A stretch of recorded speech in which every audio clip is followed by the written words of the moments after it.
Ouais, j'y vais. Ok. Bonjour à toutes et à tous, je suis ravie de vous recevoir aujourd'hui pour ce deuxième épisode concernant l'IA. Il semblerait qu'il y ait un autre sommet en ce moment, c'est ce que tu disais, il paraît au Grand Palais, mais je pense que the place to be, c'est vraiment ici pour discuter IA ce matin. Alors la même équipe que la dernière fois, puisqu'on a l'épisode 2 des outils pratiques dans cette jungle de l'IA pour nous aiguiller un peu, nous les experts comptables, Fabrice Evrard, Julien Catanès, et Julien, comme c'est ton job de faire tout le lien, je te le laisse, j'avais simplement envie de faire ma petite blague d'introduction. Très bien, merci beaucoup Virginie. Effectivement, on est très content de se retrouver pour ce deuxième épisode cas d'usage d'IA. Donc c'est pas le deuxième de la saison, mais c'est le deuxième où on va vraiment faire comme la dernière fois, uniquement des cas d'usage sur les ordinateurs et vous montrer concrètement ce qu'on peut faire avec de l'IA en cabinet. Donc quelques rappels comme d'habitude sur le concept des ateliers de la transformation. C'est toute la saison avec à peu près une émission, une diffusion par mois. Sur la thématique de l'IA et de la data cette année. Donc n'hésitez pas à suivre ça dans le temps puisqu'on aborde des sujets différents. 1h30 de direct avec des personnes qui sont sur place. Alors pour les personnes sur place, si vous avez des questions, n'oubliez pas de lever la main pour qu'on puisse vous passer un micro. Sinon les personnes en live ne vous entendront pas. Donc c'est important de bien lever la main avant de répondre. Sur le chat, on voit aussi vos messages, déjà nombreux. On essaiera de prendre des questions au fur et à mesure, dans la mesure du possible, mais on essaiera de les traiter au fur et à mesure. Et bien sûr, vous avez les replays qui sont disponibles sur la chaîne YouTube du Conseil régional de l'Ordre de Paris. Voilà à peu près comment on va fonctionner aujourd'hui. On va démarrer tout de suite avec Fabrice. Yes. Donc Fabrice, tu vas nous parler de Mistral, dont on a beaucoup parlé ces tout derniers jours. Ouais. Est-ce que tu peux nous expliquer déjà un petit peu ce que c'est, pour ceux qui ne connaîtraient pas, et nous montrer ça? Ouais, tout à fait. Alors Mistral, c'est une start-up française, du coup, Cocorico, qui commence à faire concurrence du coup à OpenAI, du coup à ChatGPT, aux autres modèles, notamment à Google aussi, avec Gemini. L'intérêt, c'est que là, ils ont marqué la presse, c'est qu'ils sont ultra rapides par rapport du coup à d'autres, notamment en termes de, quand on voit ce qu'on appelle l'inférence, c'est-à-dire la production de contenu, c'est très très très rapide. Ils ont une API qui est hyper performante pour le coup, et l'avantage c'est qu'ils sont français, donc on a un peu plus de conformité RGPD par rapport à d'autres outils français, par rapport à d'autres outils on va dire américains. L'intérêt principal de Mistral, on va dire, c'est qu'il est connecté, il a un partenariat avec l'AFP, donc quand on lui pose une question, il va aller chercher sur des sources beaucoup plus qualitatives, et surtout il va ce qu'on appelle sourcer, c'est-à-dire qu'il va mettre un petit lien vers le contenu. Et petit exemple. Alors oui, on va afficher ton écran pour que tu puisses nous montrer. Ouais, je vais aller chercher le prompt. Hop. Parce qu'en fait, le ChatGPT, ça n'a pas l'actualité, c'est ça, sauf si tu lui demandes d'aller la chercher dans le net. Exactement, mais en fait, ce qui va se passer avec ChatGPT, c'est qu'il va aller, en fait, il va mettre une requête sur Google, il va prendre les premiers résultats, il va les concaténer, et puis il va en faire une synthèse. Donc la problématique sur Google, c'est que ce n'est pas forcément les premiers articles qui sont les plus qualitatifs. Là, le but, c'est d'avoir l'agence France Presse, par exemple. Donc là, je t'ai mis un prompt que tu puisses voir, d'accord, qui nous concerne. Okay. Alors, c'est quoi? Nous sommes le 11 février. Quelles sont les news de cette semaine qui concernent notamment les experts comptables parisiens? Voilà, quelles sont les news? Je te laisse. Donc, il va travailler un petit peu. Hop. Donc, ça va traiter l'information et voilà. Alors, les cotises, tiens, tu veux. Mais alors, vraiment, heureusement qu'on avait répété. Voilà, parce que je te remercie, ça me permet de faire un petit rappel. Vous avez tous reçu un mail pour payer vos cotisations. Et en revanche, là, il y a qu'un petit... Et j'ai pas travaillé, hein, du coup. Non, mais pour les cotises, il ne dit pas qu'on ait les cotises les moins chères de France. Et nous sommes heureux de Et que quand nous prenons 648 €, nous reversons 647 € au Conseil national. C'est pas très, très complet. Merci. C'était pas écrit tout ça. Non, mais c'était pas du tout. Et l'intérêt, c'est que là, on voit un petit chiffre, par exemple le 1 ici, et du coup, bah, toi, il cite l'ordre de Paris. Donc c'est quand même pas mal. Oui, pas mal. Au niveau, là, pareil, 2, bah, encore l'ordre de Paris, sur les formations, donc toi, il fait la pub de nos webinaires. L'innovation, bon, après, il raconte pas mal de choses sur les aides dispositifs, la publication de données extra-financières, voilà. Bon, après, ça permet d'avoir un petit visu. Par rapport à d'autres, il n'est pas aussi qualitatif. D'accord ? Et surtout, il a listé toutes ses sources qu'on est capable de voir sur la droite. Donc ça fait un travail d'analyse. En fait, on limite ce qu'on appelle les hallucinations. Les hallucinations, c'est quoi? C'est quand le moteur va inventer complètement. Donc en apparence, ça paraîtra vrai, mais ça sera archi faux. Donc là, il a sourcé son information. Okay. Donc c'est l'intérêt principal de Mistral. Donc là, moi, on voit que j'ai un compte gratuit, hein, parce que du coup, ça commence à chiffrer quand on additionne tous les abonnements. Donc ça coûte à peu près 20 €. Je pense que moi, à titre perso, une fois qu'ils auront encore amélioré encore l'outil, je pense que je vais basculer de ChatGPT, enfin du coup de la version du coup américaine, vers des Français parce qu'il faut bien les aider du coup à se développer. C'est grâce aux petits abonnements qu'on va leur fournir qu'ils vont pouvoir nous Donc nous là, aider. tu as pris le Mistral gratuit. Ouais. Très bien. Et tu pourrais lui demander qu'il nous fasse un petit résumé de la dernière loi de finances Je ne suis pas sûr que tu vas réussir. Alors, peux-tu faire un résumé? Enfin, des trucs que tu vois très intéressants. Bon, parce que bon, l'actualité du conseil régional.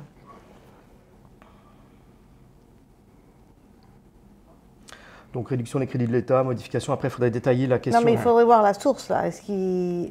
Alors les sources. Donc là, c'est Public Sénat. Du coup, ouais, pas mal. Attends, je vais juste descendre un tout petit peu. Source. Hop. Donc Public Sénat, sélection, je ne sais pas ce que c'est. Après France Générosité, donc c'est par rapport aux dons. Oui. Voilà. Bon. Mais ça permet d'avoir un premier niveau d'information. D'accord. Voilà. Il n'est pas allé chercher le texte en lui-même, donc on aurait pu lui demander. Tu vas chercher le texte. Ça serait compliqué parce qu'il faut qu'il aille retrouver au bon endroit. Il va s'emmêler les pinceaux avec le projet de loi de finances, à mon avis. Hein, le projet de loi de finances, les amendements, ce genre de choses. Il faudrait plutôt lui faciliter le job, sachant que la loi de finances, quand tu la regardes, elle est énorme en termes de nombre d'articles. Oui. Donc il faudrait plutôt faire un copier-coller. Et ce n'est pas cet outil-là qui va être le pertinent.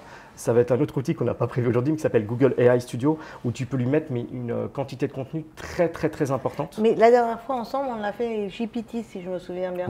Oui. On aurait pu faire ça, un GPT, je lui mets la loi de finances et je lui demande un résumé. Il va pas aller, il va prendre il va prendre qu'une petite partie du contenu. En fait, il va piocher, je pense, et il va pas être exhaustif. Donc c'est le risque. Très bien. En fait, à partir du texte brut, c'est trop volumineux.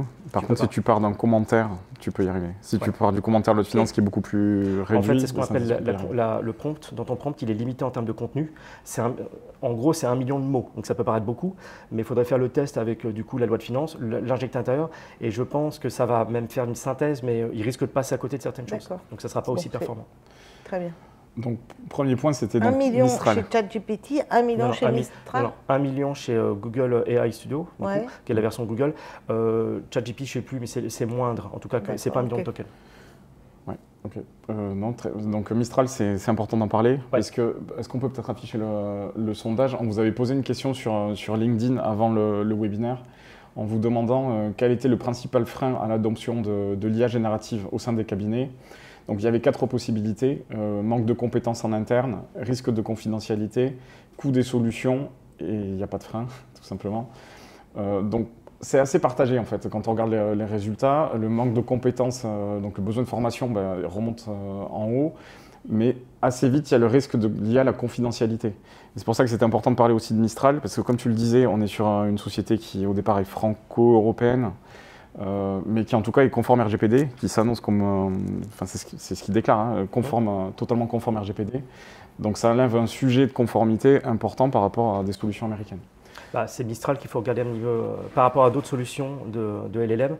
On va dire, j'ai plus confiance dans Mistral, c'est les Français, ils ont volonté, le capital est français de la société à l'heure actuelle.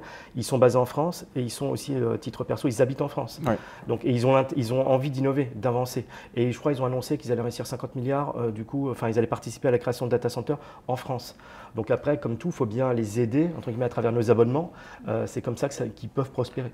Il y a peut-être une petite subtilité là, ça a été été annoncé par Free, on peut peut-être le dire, ce truc-là. Ouais, si tu veux. C'est très concret, mais tous les abonnés Free mobile, Ouais. Xavier Niel a annoncé hier ou avant-hier qu'il mettait dans l'abonnement un accès à la version pro de Mistral. Gratuit pendant 12 mois, et au bout de 12 mois, ce sera 17 €, je crois. Sans engagement. Voilà. Donc si vous voulez tester, c'est faisable. C'est la version pro qui est ici, qui est beaucoup plus rapide, que je n'ai pas encore prise, mais qui fonctionne plutôt bien. Voilà pour ça. Et juste une dernière chose sur Mistral, c'est gratuit. En fait, Mistral, à la base, leur modèle, donc ce qui fait tourner le moteur, il est open source. C'est-à-dire qu'on peut le télécharger sur son propre serveur. Bon, il faut juste avoir des capacités de malade pour pouvoir le faire. Mais ils ont des versions un peu plus allégées qu'on est capable d'installer sur un serveur du cabinet et de faire fonctionner en local avec le contenu du cabinet. C'est juste que les performances ne seront pas aussi performantes. Ça ne sera pas aussi top en termes de contenu, de qualité. Mais il faut peut-être accepter de perdre un petit peu en termes de qualité du moteur, mais par contre, que ça conserve vraiment le patrimoine du cabinet. C'est-à-dire qu'on lui met à disposition toute la base de connaissances du cabinet et il travaille sur nos serveurs et pas sur un serveur même en France, ni même sur un serveur à l'étranger. Merci beaucoup, Fabrice, pour ce premier point. On passe au deuxième cas. Le deuxième cas qu'on voulait vous montrer, on s'est autorisé sur ce deuxième atelier cas d'usage à aller voir des solutions autres que simplement ChatGPT. Et notamment, on voulait vous parler d'une solution qui s'appelle Gamma, qui permet de faire des présentations de façon plus ou moins automatisée. Donc on peut, alors si on peut basculer sur mon écran, s'il te plaît Thomas. Donc Gamma qui nous permet de créer des présentations, on a 3 possibilités. Soit à partir de texte, soit à partir d'une idée ou à partir d'un fichier. Donc, on a un petit souci. Problème technique. D'affichage, non? Oui. Ok. Voilà, parfait, super. Donc, merci beaucoup. Donc, Gamma, en fait, c'est une solution tierce, hein, mais qui tourne à partir d'IA générative. Contrairement à ChatGPT ou Mistral qui sont des solutions généralistes, c'est une solution spécialisée. Donc le seul but, c'est de créer des présentations au sens de support de présentation, type PowerPoint. Donc vous le voyez ici, j'ai 3 possibilités. Je peux générer une présentation à partir d'un thème, tout simplement. Je peux aller coller du texte ou importer un fichier. Alors, à titre personnel, on peut aller à partir d'une idée, c'est assez marrant. On va taper une idée, ça va générer quelque chose. Pourquoi pas? Dans un cadre professionnel, on n'ira pas trop sur ce cas d'usage. On ira plutôt apporter de la matière première que l'IA va convertir. Donc là, ce que j'ai fait, tout simplement, je suis allé chercher un petit article qui commentait le projet de loi de finances juste avant le 49.3. D'accord? Et donc je suis allé prendre ça en me disant, bah, tiens, si je voulais faire une présentation au sein du cabinet ou pour un client, et je veux le faire de façon simple et rapide. Donc je pars d'un fichier brut. Vous allez voir apparaître à l'écran. Donc je pars d'un fichier brut qui contient des choses très très juridiques. Hein. Il va y avoir des dispositions en droit fiscal. C'est pas du tout pensé pour un client, c'est ce que je veux dire. Voilà. Donc là j'ai ce texte-là que j'ai pris sur une base juridique bien connue. Donc vous voyez un contenu qui est exact, mais pas adapté à un client. Et le but de l'IA justement, c'est d'arriver à transformer un contenu technique pour n'importe quelle cible. Donc ce que je vais faire, c'est que je vais tout simplement importer un fichier. Et je vais aller chercher ici le fichier Word. Le fichier Word qui va se charger. Et après, à partir de ce contenu, je vais pouvoir paramétrer ma présentation. Donc vous voyez ici que la solution a intégré le contenu brut. J'ai fait aucun retraitement dessus. Je n'ai pas modifié de texte, corrigé, simplifié, ni quoi que ce soit. Je vais préciser quelques paramètres. Est-ce que je veux que ça soit, est-ce que je veux beaucoup de texte, pas beaucoup de texte? Est-ce que je veux que ça soit conservé à l'identique ou résumé, etc., etc. Je peux mettre des options sur les images. Là, je vais le laisser même par défaut, d'accord, pour vous montrer la puissance de l'outil. Et je vais sélectionner le nombre de diapos que je veux sur ce sujet. Donc, imaginons que je veuille 10 diapos. J'appuie sur le bouton continuer. Je vais choisir ensuite un thème. Donc il y a toute une série de thèmes qui sont prévus. Je tournais la tête pour voir s'il y avait une question qui revient de façon récurrente chaque fois qu'on présente cet outil. Et elle est bien là. Peut-on donner à Gamma le modèle de présentation du cabinet? Alors, c'est annoncé par Gamma. Ils annoncent cette possibilité. On peut l'importer. Dans la pratique, ça ne marche pas encore très très bien. À mon avis, c'est une question de semaines ou de mois. Mais ça vient d'arriver. Donc pour l'instant, je vais choisir un modèle. Je prends n'importe lequel. J'appuie sur le bouton générer. Et ensuite, ce qui va se passer, c'est que l'IA, vous allez le voir en live, va créer un support PowerPoint à partir du contenu que j'ai fourni. Donc, elle fait deux choses. Elle fait la mise en page de la présentation et elle fait en même temps la simplification et l'adaptation du contenu. Donc, elle ne va pas coller des blocs de texte issus de mon article, elle va les retravailler en fonction de ce que j'ai demandé. Là, je ne lui ai presque rien dit comme info. J'aurais pu être beaucoup plus précis, lui dire je vise des TPE, je vise tel type de clientèle, termine par une slide qui invite à contacter le cabinet. On peut rajouter ce qu'on veut. Mais là, vous voyez qu'en l'état, les images, c'est pareil, j'ai apporté aucune précision, donc elle a créé des choses. Mais j'ai déjà une base avec quelque chose de mise en page qui me permet de commencer à préparer un petit déjeuner d'actu, une présentation client, etc. Former ses clients, ses collaborateurs, c'est génial. Hein, ouais. Ça, aussi pour formaliser une mission d'accompagnement. Souvent, c'est des choses qu'on fait, on sort des rapports ou on formalise comme ça, on ne formalise pas. Là, ça permet de donner un peu plus de contenu. Et si j'ai envie de faire une petite newsletter adressée à tous mes clients, c'est cet outil-là ou pas? Non, alors là, ça ne sera pas pour la newsletter, mais on peut passer par des solutions type Mistral ou ChatGPT qui te permettent de préparer des newsletters sans problème. Ouais. D'accord, c'est-à-dire que là, mon Mistral, je lui mets ce fichier-là de loi de finances. Oui, ouais. Et je lui dis, est-ce que tu peux... je prompte en lui disant, est-ce que tu peux écrire à des clients qui ne connaissent pas forcément le langage technique Et tu veux que de lui-même, il envoie des mails à tous tes clients ou... Ah non. Bon, alors s'il peut le faire, très bien. Non. Puis il fait le café, le Coca-Cola, les croissants, moi ça me va très bien. Contextualiser, ouais, ok. Mais donc déjà, il le rédige. Ouais, c'est faisable. Et deux, après, je peux lui dire l'envoyer? Non, il faudrait ce qu'on appelle des agents IA. Donc oui, non. En fait, la réponse, c'est une réponse de Normand, c'est oui et non. Oui, c'est facile de lui faire rédiger la préparation de ton mail. Après, le fait qu'il appuie sur le bouton à ta place, pour l'instant, moi, j'y vois, pour moi, il y a trop de dangereux.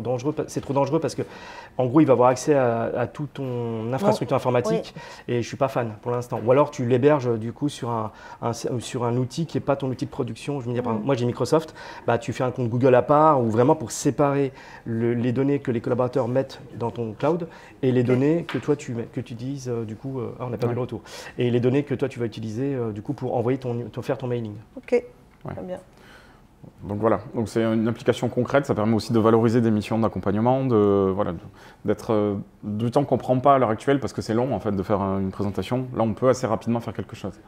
Comme d'habitude avec l'IA, c'est une base de travail, c'est important, on le répète à chaque fois, mais l'IA ne produit jamais du prêt à utiliser, du prêt à publier. Il faut le relire, il faut le retoucher, l'adapter à ses spécificités. Mais on a déjà une bonne partie du boulot qui est avancé. Et en termes de tarifs? En termes de tarifs, effectivement. Donc en termes de tarifs, c'est à peu près le standard des solutions IA du marché. Donc il y a une solution, c'est accessible gratuitement jusqu'à un certain seuil d'utilisation. Et après, on bascule sur une utilisation payante à une trentaine d'euros par mois. Voilà. Je regarde juste parce qu'il y a des questions. Donc il y avait une question sur le tarif. Est-il possible en intégrant une liasse fiscale d'obtenir en commentaire et des ratios de l'entité? Alors pas avec ça. Là, je vous invite à vous référer au replay de la dernière fois où on a commencé à évoquer ce genre de sujet. Fabrice, je vois que ça te dérange ça me dérange de balancer, on va dire de téléverser une liasse fiscale ou une plaquette ou quoi que ce soit, du moment qu'elle n'est pas publique. À la si elle est sur Paper, j'ai envie de dire, bon, ok, elle est accessible publiquement. Le mettre dans un moteur gratuit, c'est-à-dire que tu n'as pas d'abonnement, d'accord? Donc tu ne payes pas. C'est marqué dans les conditions générales qu'ils peuvent utiliser le contenu. Perso, voilà, c'est au moins avoir déjà un compte payant. Tu l'anonymises? Alors une liasse, je ne sais pas faire. Je peux. Le nom, il est là-haut, c'est pas compliqué. Tu mets du Tipex. Ouais. Non, tu peux. Mais tu vas perdre plus de temps avec du Tipex qu'à l'envoyer. Non, avec des captures images, tu peux le faire. Après, pour l'instant, je serais mitigé de faire ça. Mais je pense que ce serait plus intelligent de mettre une balance générale, rendue anonyme, ça c'est plus facile à faire, et qu'il fasse les commentaires. Parce que ce que tu veux qu'il fasse, c'est faire une analyse de la revue analytique, qui te dise tel poste a varié de tel poste, voilà, de tel montant. Et ça, en pourcentage, ça fait tant. Mais on le répète, les LLM, les moteurs comme ChatGPT, Gemini, ils ne sont pas bons en maths, hein. C'est des générateurs de texte, d'accord, de suite de mots. Donc du coup, les gens veulent lui faire des choses qui sont pas, à l'heure actuelle, ils ne sont pas prévues forcément pour. Donc il faut toujours recadrer, bien voir ce qu'il est en train de faire. Non, et puis la liasse fiscale, pour faire une analyse un peu poussée, c'est peut-être pas le meilleur des... C'est peut-être pas le meilleur des outils, enfin le meilleur des outils. De support. Ouais. Et là, ça s'appelle Gamma. Gamma. Et Canva, c'est pas pareil? Non. Canva, non, ne permet pas de faire ce genre de choses. Gamma, c'est plus pour faire des visuels et des documents commerciaux, marketing. Là, vraiment, pour retravailler du texte, pour en faire une présentation, c'est plutôt ce type d'outil. Ah, d'accord. Okay. Après, c'est important de dire aussi que Microsoft avance sur ce sujet-là. Dans PowerPoint, si vous avez la licence Copilot, qui est une licence payante en plus de votre licence Office 365, vous pouvez faire à peu près l'équivalent de ça directement dans PowerPoint. Donc je peux dans PowerPoint dire génère-moi une présentation sur ce sujet-là ou fais une présentation à partir de ce fichier. Ça fonctionne. La mise en page est je trouve un peu moins moderne que ce que fait Gamma, mais c'est faisable aussi. Voilà. Pour un tarif qui est de 30 € par utilisateur, avec engagement cette fois. Sachant qu'à terme, ce qui peut être intéressant, alors tu vas me tuer, hein, mais pour la compagnie, la note de synthèse, tu la remets en forme pour le débriefing que tu fais à client. Du coup, ça te fait tout de suite tes slides. Parce que perdre du temps, ça n'a pas de valeur ajoutée de perdre du temps à remontrer, à refaire ta note de synthèse et la remettre sous forme de PowerPoint de restitution. Là, en quelques secondes, il te fait quelque chose qui est quand même visuellement, avec surtout les photos qui ont été générées par l'IA, hein, du coup, oui. Qui sont plutôt qualitatives. Mais pourquoi je te tuerais? Non, parce que on est à l'ordre et puis on n'est pas la compagnie, du coup. Ah oui, non, c'est nos copains, c'est nos voisins. Voilà, non, c'est bon, on peut parler d'eux. On fera un webinaire avec eux. Mais parce qu'en fait, tu imagines que nous, experts comptables, on ne fait pas de synthèse à nos clients. Si. Non, mais c'est tout. Merci. Non, mais dans la note de synthèse, tu peux très bien, quand tu vas faire ton entretien bilan, ça peut être pas mal. Alors, il y a d'autres outils du marché qui existent, qui permettent de le faire, je ne vais pas le citer, mais qui fait des slides, mais qu'il faut retravailler. Là, le but, ça serait… Pourquoi tu ne le cites pas? Je ne comprends pas. On cite des outils depuis ce matin. Ok, bilan imagé, du coup, de RCA. Qui d'accord. Typiquement, tu pourrais très bien avoir demain, tu importes un FEC et il te monte tes slides par rapport à ton FEC. Mais la problématique, il y aura toujours une phase de retravail. Le but, c'est de te faciliter la mise en page, là où tu perds du temps. Et la mise en page, il n'y a pas vraiment de valeur ajoutée. Par contre, c'est ce qui impacte le client. Le fond et la forme sont devenus indissociables. Et si tu as beau avoir le meilleur fond du monde, mais que la forme est moche, le client, il va se rappeler d'une chose, qui est que la forme était moche. Alors que si tu as un beau PowerPoint, une belle restitution, même si le fond est moyen, c'est ce qui va marquer le client. Et on le voit dans l'aspect marketing, quand tu veux faire proposer une mission, d'avoir un beau visuel, c'est quand même sympa. Tu dis ça parce que vendredi, c'est la Saint-Valentin, c'est ça? Il y a des messages non, du tout. Subliminaux? Pas du tout.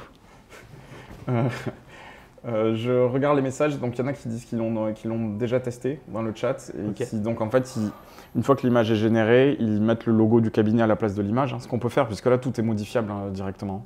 Donc, et qu'ils ont après mis leurs propres couleurs correspondant à leur charte graphique. Donc on arrive à faire quelque chose de cette façon-là.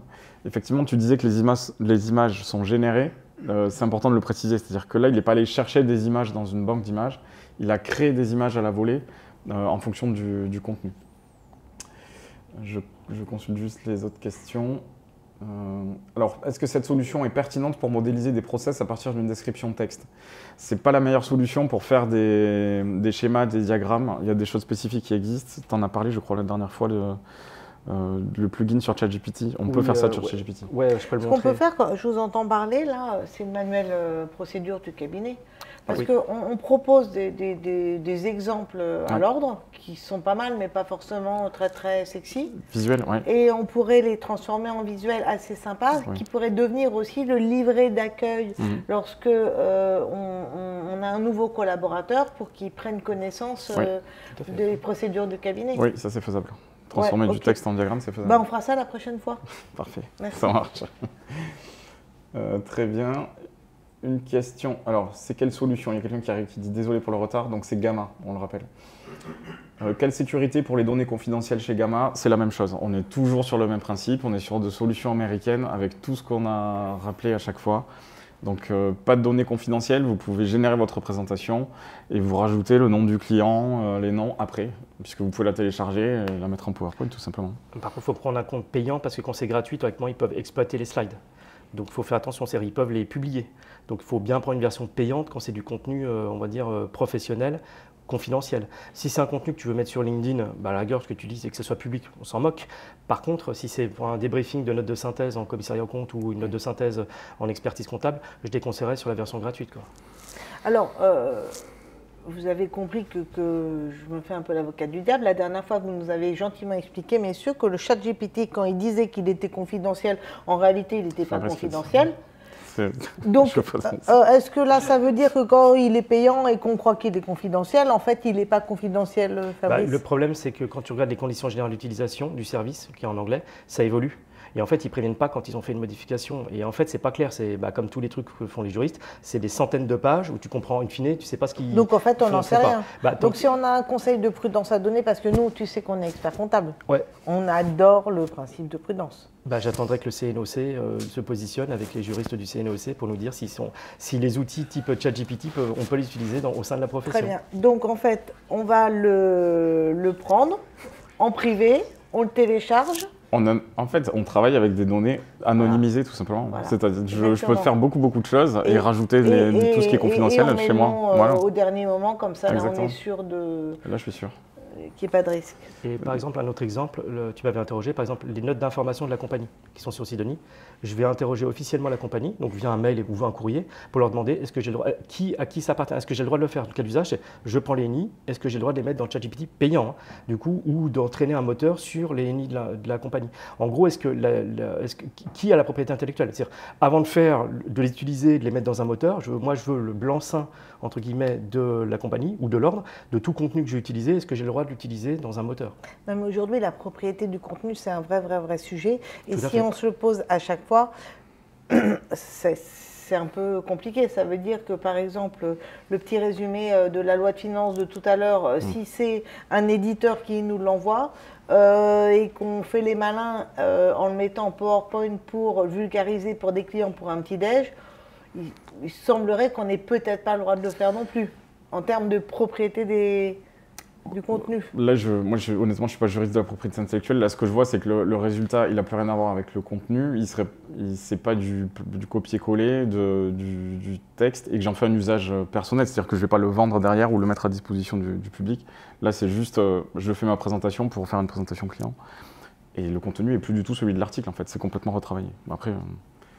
c'est mon avis. Que ce soit l'ordre ou la compagnie a fait beaucoup de contenu d'extrême qualité, mais la problématique, c'est à qui ça appartient, en fait, techniquement parlant. Parce que moi, en tant qu'expert rentable, vu que j'ai payé ma cotise, est-ce que du coup, j'ai le droit d'utiliser le contenu? Tu as payé ta cotise, donc le mail est arrivé hier. J'ai reçu le mail, c'est déjà payé. Tu as déjà tout payé? Ouais, j'ai tout payé. Peut-être tu peux t'en servir, je vais voir ça. Du coup, c'est ça la problématique, et ça, je pense que les deux institutions vont devoir se positionner assez rapidement, parce qu'on va avoir une question assez rapidement, enfin, la question va se poser, quoi. Ok. Il y a une question sur l'export. On peut très simplement en 2 clics. Ah oui, après il y aura une question. Ouais, ça, tu peux nous montrer le clic? Oui. Le clic d'export. Merci. Alors, juste, si tu peux juste mettre le. Ah, ok, pardon. Donc en fait, pour l'exporter en PowerPoint, vous avez un bouton en haut à droite. Et vous avez tout simplement ici exporter, qui vous permet d'exporter en différents formats. C'est pour ça qu'en fait, c'est assez simple de travailler sur des données anonymisées, après de le récupérer et de rajouter ce qu'on veut derrière, le nom du client au début, et voilà. Il y avait une question dans la salle. Juste une remarque, en fait, je pense que la problématique juridique, c'est pas tellement ce qui est diffusé au client, puisqu'effectivement, c'est anonymisé, c'est ce qu'on fait nous-mêmes déjà à la main. En revanche, c'est de mettre dans un moteur global une documentation qui ne nous appartient pas, en fait, qui a été faite par quelqu'un d'autre. C'est là, à mon avis, le point de difficulté, c'est qu'on met à disposition d'un outil quelque chose qui n'est pas notre propre rédaction. Ce n'est pas tellement ce qu'on va mettre à disposition à notre client qui va poser problème, mais c'est de mettre à disposition des ressources qui ne nous appartiennent pas. Donc pour vous, le cas où j'irai prendre beaucoup de documentation pour me faire mon chatbot qui répond à des questions, etc. Ouais, ok, je comprends. C'est pour ça que la dernière fois, quand on a fait ce cas-là, on l'a fait avec la brochure DGFIP. On est allé chercher une donnée publique, en fait, qui était disponible, et on a travaillé avec ça. D'où la question, d'où ta question. Est-ce que les données de la compagnie et de l'ordre sont-elles des données publiques? Exactement. Là, on est il y a du contenu, ce que j'appelle blanc, par exemple, ce qu'on a dit, le truc de la DGFIP, là, qu'on trouve, la notice. Du contenu noir, des trucs qui est réservé à un cabinet, ou par exemple, la rue fiduciaire qu'on a payé pour avoir l'accès, mais ils ont quand même la propriété. Et il y a une zone grise, c'est tout le contenu qu'on va trouver sur le site du CNOC, du coup, et de la compagnie. Où là, du coup, ça appartient à qui? C'est nos instances, mais on est membre des instances. Par nos cotisations et puis par rapport à notre... Alors déjà, il y a du contenu que tu as grâce à ton compte expert et du contenu déjà sans ton... Tu as du gris clair, du gris foncé. Exactement. Mais du coup, ça serait de rationaliser, de dire est-ce qu'on a le droit de le faire ou est-ce qu'on n'a pas, ou c'est interdiction formelle. Il faut juste une position claire, ça évitera parce que là, on voit quand même certains qui commencent à se... Enfin, je ne veux pas dire que certains l'ont fait, mais je veux dire, la problématique, c'est qu'il faut qu'on ait on va dire une ligne directrice sur qu'est-ce qu'on peut faire ou qu'est-ce qu'on ne peut pas faire. Il y a une question quid de notre responsabilité. Là, en termes de responsabilité, ce qu'on produit avec de l'IA, avec Word ou Excel, on est responsable du contenu qu'on produit. Il faut le relire de la même façon. Enfin, il y a pas... Moi, il n'y a rien de particulier. Je rajouterais une notion, peut-être le secret professionnel, qui est bien absolu sûr. dans les deux cas. Du coup, là, le contenu que tu as eu de la part de ton client, par exemple, tu prends l'exemple d'un contrat. Il t'a filé un contrat. Tu veux une analyse parce que le contrat fait 150 pages et que tu n'as pas le temps. Tu le mets dans un moteur type ChatGPT ou n'importe lequel. Est-ce qu'on n'a pas violé le secret professionnel? Voilà. Non, mais ça, il ne faut pas le faire. Enfin, je pense qu'on était était clair là-dessus. La responsabilité, elle me semble relativement évidente. Donc déjà, il faudrait que le client ou qu'un tiers se rende compte que c'est public. Et après, il pourrait attaquer l'expert comptable s'il a la preuve que c'est l'expert comptable qui l'a mis dans ChatGPT. Bon, tout ça, c'est beaucoup d'imagination quand même intellectuelle. Mais évidemment, quand il y a un pet, il y a un pet et on ne sait jamais. C'est pour ça que c'est plus simple de juste de pas travailler. Donc c'est pour ça qu'il ne faut ne pas le faire. Et aujourd'hui, en l'absence de sécurité suprême, en fait, j'imagine que demain, alors tout comme tu as inventé un outil, Fabrice, pour anonymiser les fakes, demain, j'imagine qu'il existera des outils pour anonymiser les documents. Mais il faudra que ce soit sur des serveurs privés, parce que si on anonymise sur un truc public et tout le monde le voit, bref, c'est le chat qui porte la queue. Bon. Voilà. Mais là, en fait, on est au début d'un nouveau monde et il faut être un petit peu vigilant. Après, si tu l'as installé en des modèles open source sur ton ordinateur, comme là je l'ai fait, tu peux très bien lui donner un contrat. Il faut juste avoir une bête de course, ce qui n'est pas mon cas ici, mais du coup, tu peux avoir si tu as un bon serveur, un bon PC, techniquement, tu pourras balancer le contrat, il n'y a pas de problème, puisqu'il va rester sur ton serveur. Tu sais, parfois, je ne comprends pas tout quand tu me parles. Tu m'as dit, si tu l'as installé sur un modèle open source, j'ai installé quoi? En fait, que tu as installé un moteur type Mistral, les versions de Meta. En gros, c'est comme ChatGPT, mais que tu vas faire fonctionner sur ton propre serveur. La seule contrainte, c'est que toi, je ne pense pas que tu as 50 milliards à investir. Oui. C'est ce que tu avais dit tout à l'heure.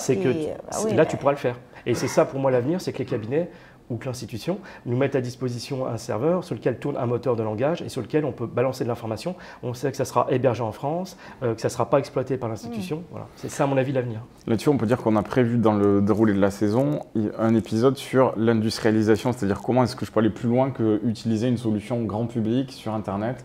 Comment est-ce que je peux travailler sur ces projets? Aux États-Unis, par exemple, qui ont quand même un peu d'avance par rapport à nous, pour ces gros cabinets d'avocats qui doivent utiliser l'IA, ils sont propriétaires du data center de la mort? Non, c'est parce qu'ils sont entre Américains et ils ont la notion de Patriot Act, c'est-à-dire que le gouvernement américain peut très bien demander à OpenAI tout ce qui a été déversé sur leur serveur de leur donner.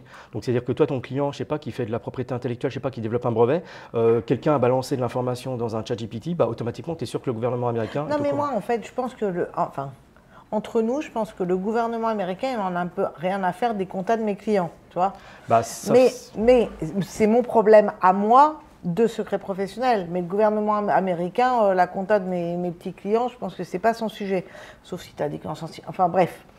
Ma question, c'était pas ça. On connaît tous cette anecdote aux États-Unis d'avocats qui ont mis dans ChatGPT un projet d'assemblée générale, je sais pas quoi, et donc là, secret professionnel, et le client qui se rend compte que son assemblée générale, qui est pas encore publique, et je crois que c'est ça l'anecdote. C'était des hallucinations en fait.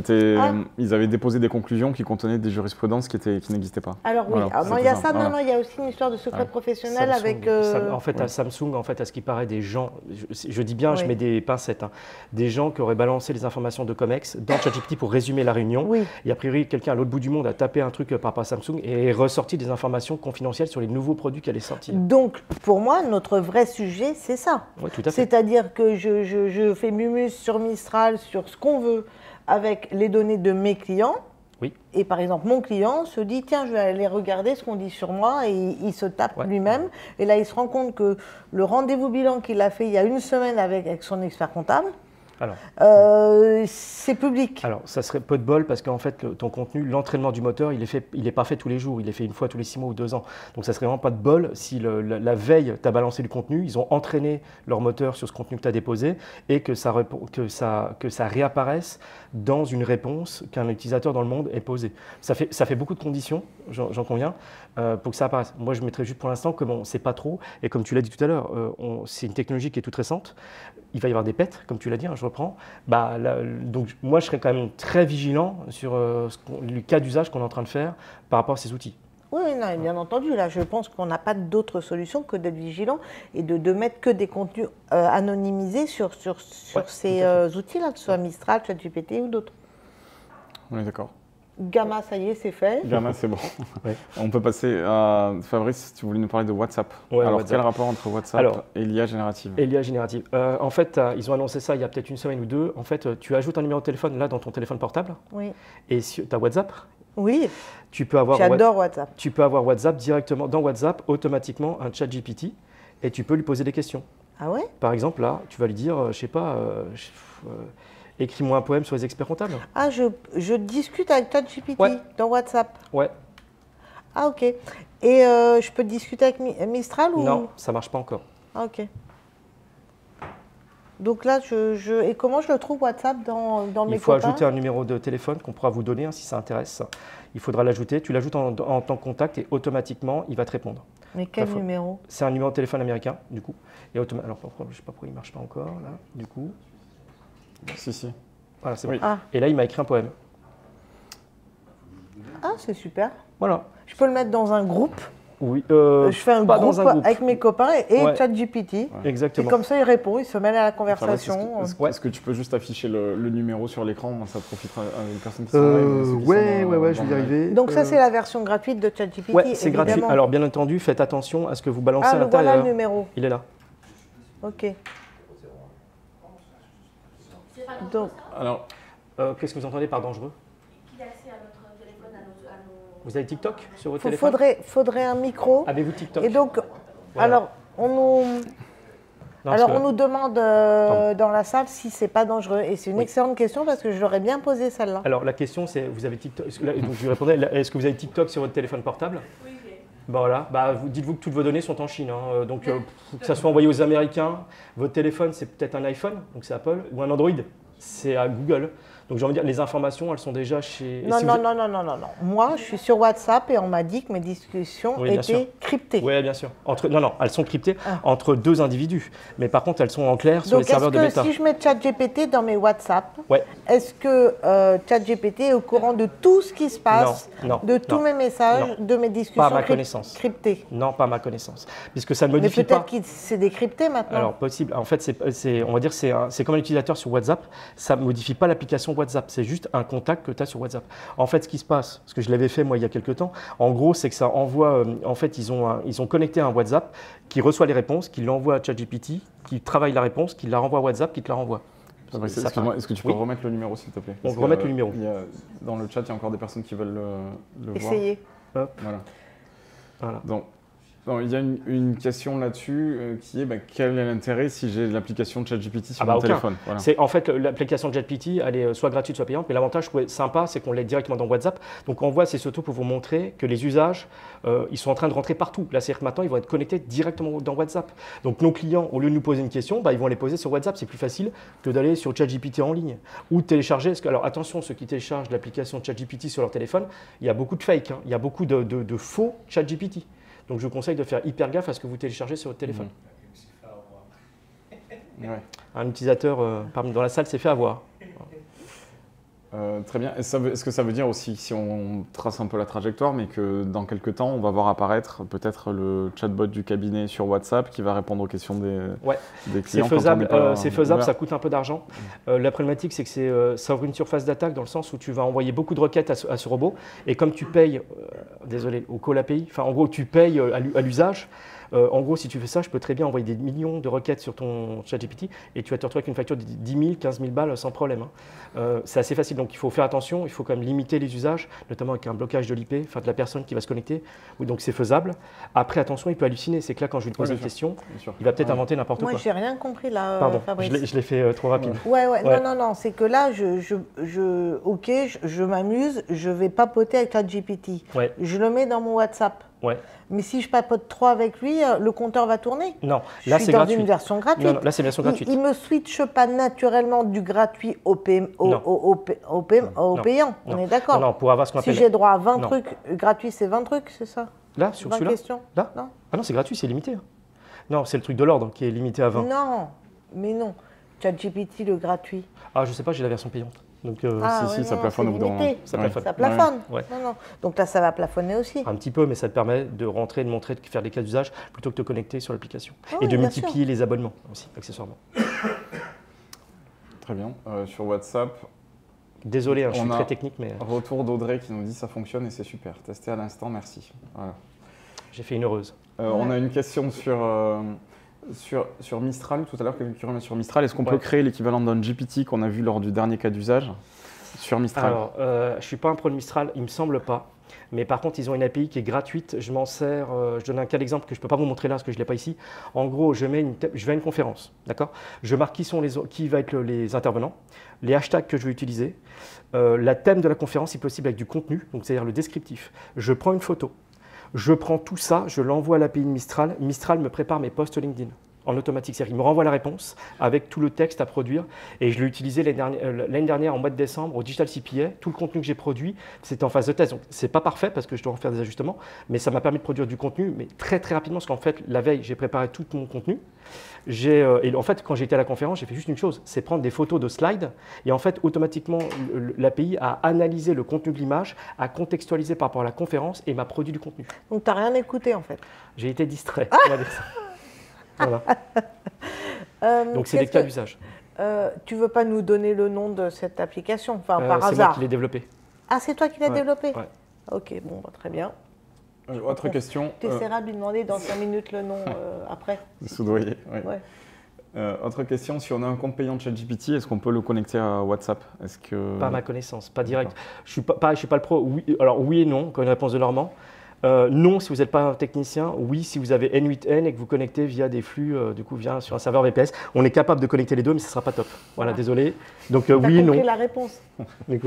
Ok, donc on va dire à Xavier, non, pas simplement. Pas simplement. On peut dire ça. Voilà. Okay. Pas à ma connaissance. Ok, très bien. Bon, donc voilà pour WhatsApp. Donc on essaie aussi de vous montrer d'autres façons d'utiliser l'IA dans des usages différents pour ce que c'est aujourd'hui, mais pour aussi ce que ça peut dessiner dans une utilisation future. Quatrième. Juste une précision, pour être sûr, vous avez le petit logo là, vert. Je ne sais pas si Thomas, on met la pression sur Thomas. Merci, hyper actif. Le petit tic vert, ça permet de s'assurer que c'est bien ChatGPT. D'accord? Si vous n'avez pas ce truc-là, on ne sait pas qui est en face. Donc, je le répète, je vais faire mes définitifs. Ne mettez pas d'informations confidentielles. Là, je me suis amusé pour écrire un poème. Voilà, c'est pour faire des blagues, demander des citations. Mais ne faites pas un copier-coller d'un mail au client et balancez-le là-dedans. On est bien d'accord. C'est fait pour de l'entertainment, de l'amusement. Voilà, je le redis, je parce qu'il gronde le public. Donc, si vous ne voulez pas que Fabrice vous gronde, ne mettez pas de données personnelles dans ChatGPT. On a un webinaire sur la cybersécurité avec une lieutenant-colonel de gendarmerie. Non, mais tout à fait. On en a parlé dans le deuxième webinaire de cette saison. On n'a parlé que de confidentialité sécurité. Et effectivement, le résumé, c'est ça. Pas autre chose que des données anonymisées dans des solutions d'IA générative. Sauf à installer chez soi avec des solutions d'un autre niveau, mais des solutions généralistes grand public, on ne met pas de données qui ne sont pas anonymisées. Enfin, on y travaille à mettre en place sur des serveurs au niveau du cabinet, des choses simples avec un coût pas très élevé. Le problème, je suis désolé de le dire à tous mes confrères et consoeurs, c'est que vous voulez ChatGPT, c'est avoir un truc qui marche en local sur votre ordinateur, sur vos serveurs et qui fasse les mêmes fonctionnalités. J'ai envie de vous dire, est-ce que vous avez 60 milliards à me donner? À ce compte-là, je vous fais un ChatGPT. Non, du coup, il faut accepter peut-être d'avoir des performances moindres, mais que ça conserve la confidentialité. 60 milliards, ça peut se trouver, Fabrice. Oui, bien sûr. Si tu me les donnes, on peut s'arranger. En fait, ce n'est pas ici. C'est au Grand Palais. C'est au Grand Palais. Les histoires de milliards, c'est plutôt ailleurs, là, en ce moment. Ok. Question d'Olivier, peut-on revoir la vidéo du précédent épisode? Donc c'est sur la chaîne YouTube de l'Ordre de Paris, OEC Paris, sur YouTube, et vous avez le replay de l'épisode précédent. Quatrième cas d'usage dont on voulait vous parler, c'est les comptes rendus de réunion, comptes rendus automatisés de réunion. Donc ça, c'est un cas d'usage qui est assez simple à mettre en place, qui peut profiter à tout le monde, qui n'est pas très technique, qui fait gagner du temps tout de suite. Et les technos sont assez matures sur ce sujet, donc ça fonctionne plutôt bien. Il y a plusieurs façons de le faire à l'heure actuelle, il y a plusieurs solutions qui le permettent. Alors là, évidemment, la question de la confidentialité, elle se pose tout de suite, parce que si on a des entretiens clients, il y a des données personnelles, confidentielles, etc. Donc là, on ne peut pas le faire avec des solutions américaines, grand public, généralistes, etc. Il y a des solutions spécifiques françaises qui hébergent les données en France, qui offrent les garanties de sécurité. Il y en a plusieurs, je vais en citer au moins 2. Nota, qui permet de faire ça. Lixi, qui permet aussi de faire ça. Si vous êtes plutôt Microsoft, si vous avez la licence Microsoft, sous réserve d'avoir coché la case, vous hébergez vos données en Europe, vous êtes conforme RGPD, et vous avez un bouton copilote dans Teams qui vous permet aussi de faire des comptes rendus automatisés. Donc il y a des solutions qui existent et qui sont disponibles et utilisables. Donc là, moi je l'ai déjà vu plusieurs fois, on fait une petite réunion, un Teams avec un client, il y a le truc copilote et puis il y a une espèce de mini-robot qui écoute tout ce qu'on dit et qui va faire un résumé. Exactement. Moi je veux bien, messieurs, je comprends bien que vous ayez 2-3 frayeurs avec les États-Unis, puisque vous nous dites, vous êtes mis avec des outils français parce que c'est hébergé en France, parce qu'on respecte le RGPD. Exactement. Mais le secret professionnel, c'est plus important que France, la petite guéguerre France-États-Unis avec au milieu le RGPD. Quand je fais mon webinaire comme ça, ou pardon, mon Teams, avec un outil français, si je mets un outil français, qu'est-ce qui me dit que ça respecte le secret professionnel? En fait, la problématique du secret professionnel, elle est quand le prestataire avec lequel tu vas travailler va utiliser tes données. Lorsque tu enregistres un fichier Word sur Office 365 dans lequel il y a toutes les données du client, tu respectes le secret professionnel parce que tu as une solution qui contractuellement te garantit de ne pas utiliser tes données et qui les héberge en Europe. Donc tu coches à la fois la case du secret professionnel et du RGPD.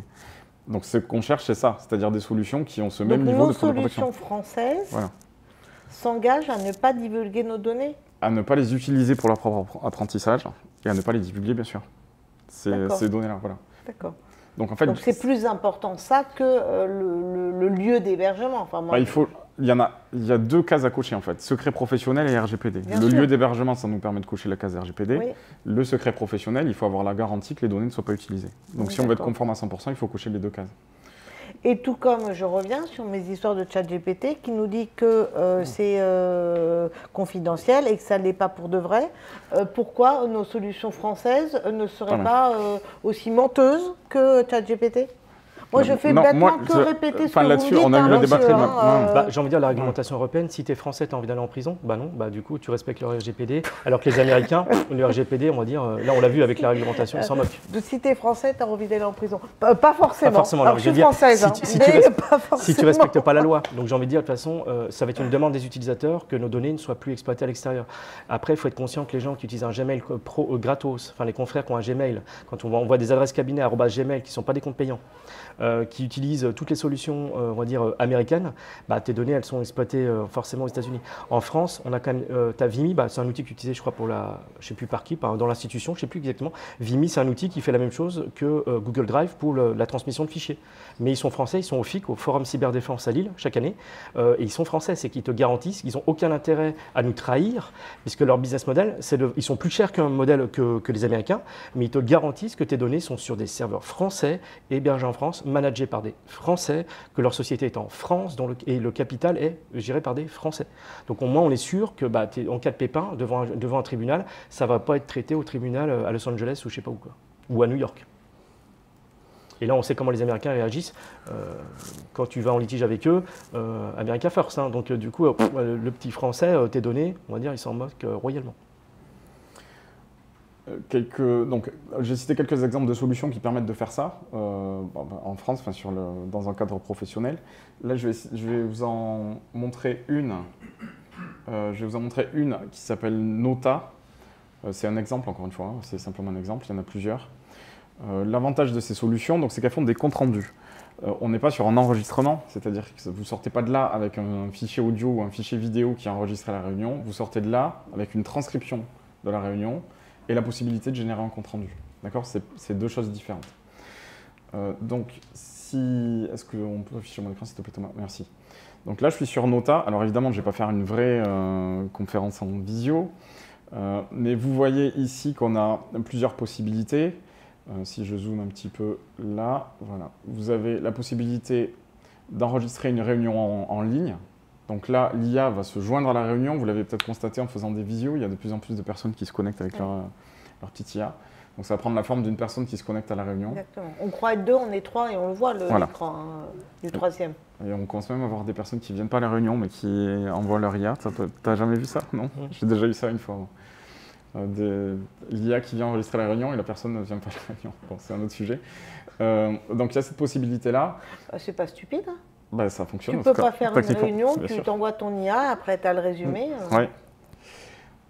Donc une autre possibilité, celle que je vais utiliser là, c'est celle d'enregistrement instantané. Enregistrement instantané, ça permet tout simplement de... Hop, attendez. Ça permet tout simplement en fait, de lancer l'enregistrement, y compris lorsque je ne fais pas une visio. C'est-à-dire j'ai un rendez-vous avec un client, je l'ai en face de moi, je peux lancer la retranscription de la conversation et sortir de là avec la retranscription de la réunion physique que je viens d'avoir. Okay. Donc c'est des solutions qui permettent à la fois la visio et à la fois l'enregistrement en conditions réelles. Et petite précision, il est capable de traduire à la volée.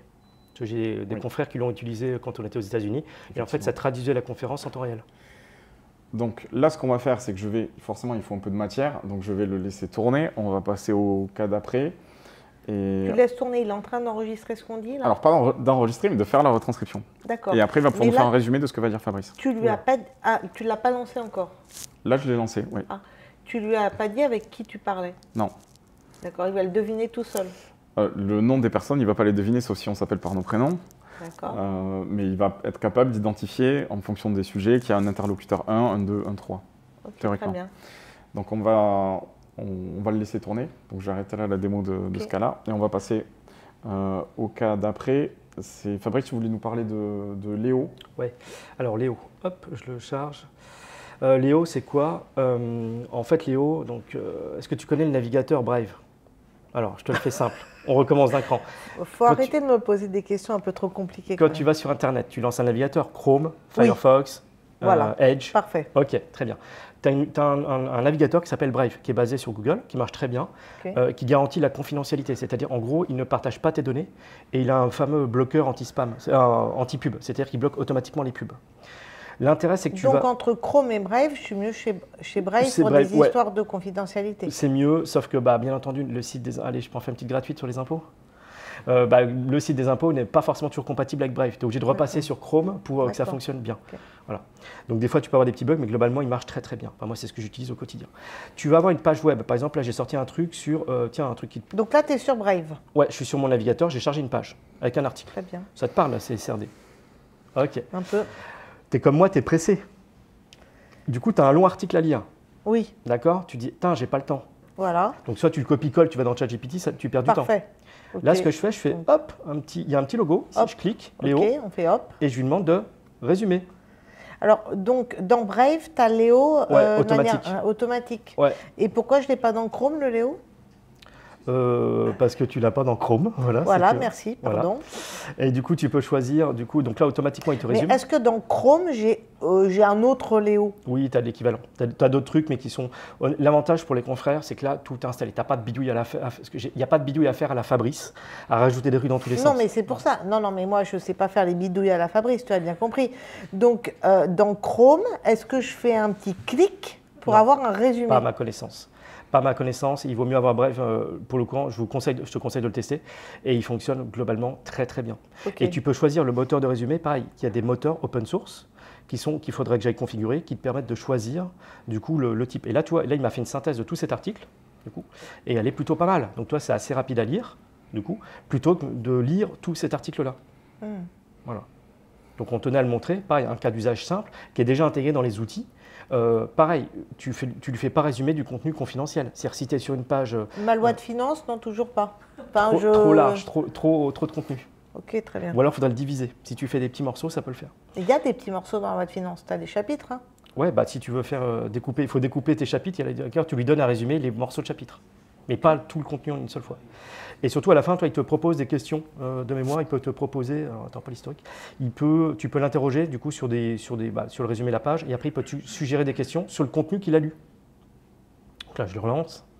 Toi, il te dit bien, c'est trop long. Hein. Donc déjà, oui. Il a une synthèse. Mais Léo, il n'est pas français. Non, mais l'avantage, c'est que les gens qui sont derrière sont quand même du monde de l'open source, donc comme un minimum de valeur éthique, donc ils n'ont pas d'intérêt à, on va dire, exploiter tes données.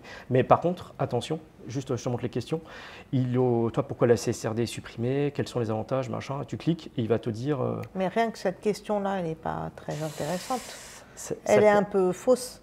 Je suis d'accord, mais c'est pour te montrer, en gros… pour montrer comment Léo est un peu limité quand même. tu as le choix entre soit Léo, soit ChatGPT, les données que tu donnes aux États-Unis. Au choix. Il faut arbitrer entre les deux. Mais il faut arrêter avec les États-Unis, hein. Vraiment, c'est pas grave quand même. Si, pardon, c'est grave. Ok.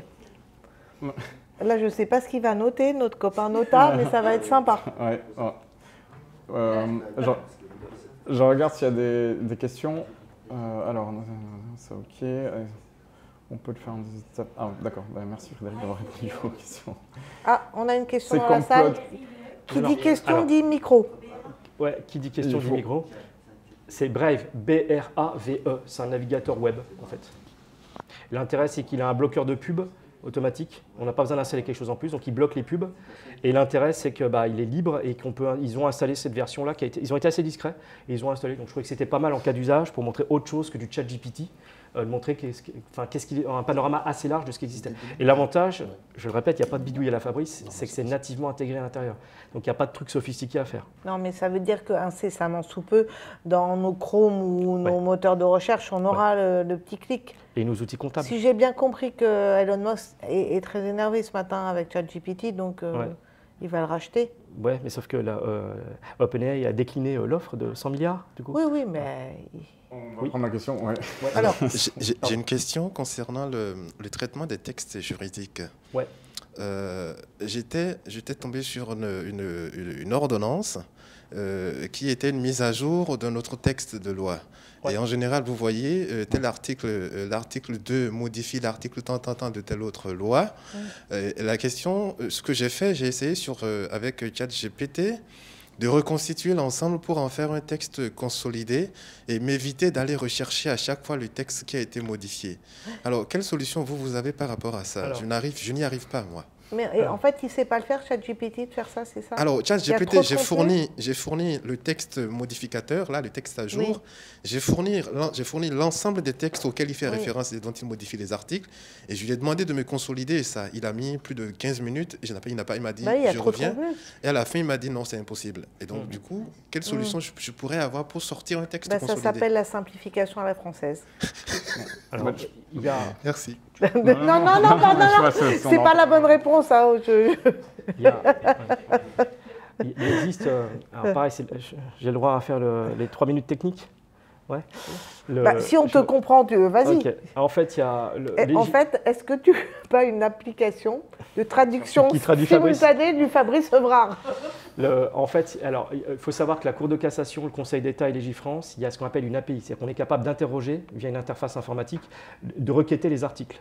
Et je suis en train de bosser dessus. En gros, on interroge des articles, il récupère tout l'historique et il est capable d'avoir un seul texte où il va, mettons, par exemple, ce qui a été changé, par exemple, le qui a été changé par un la, voilà, il le raye, il vous le met en rouge, il dit ça a été supprimé, il vous met en vert le nouveau contenu.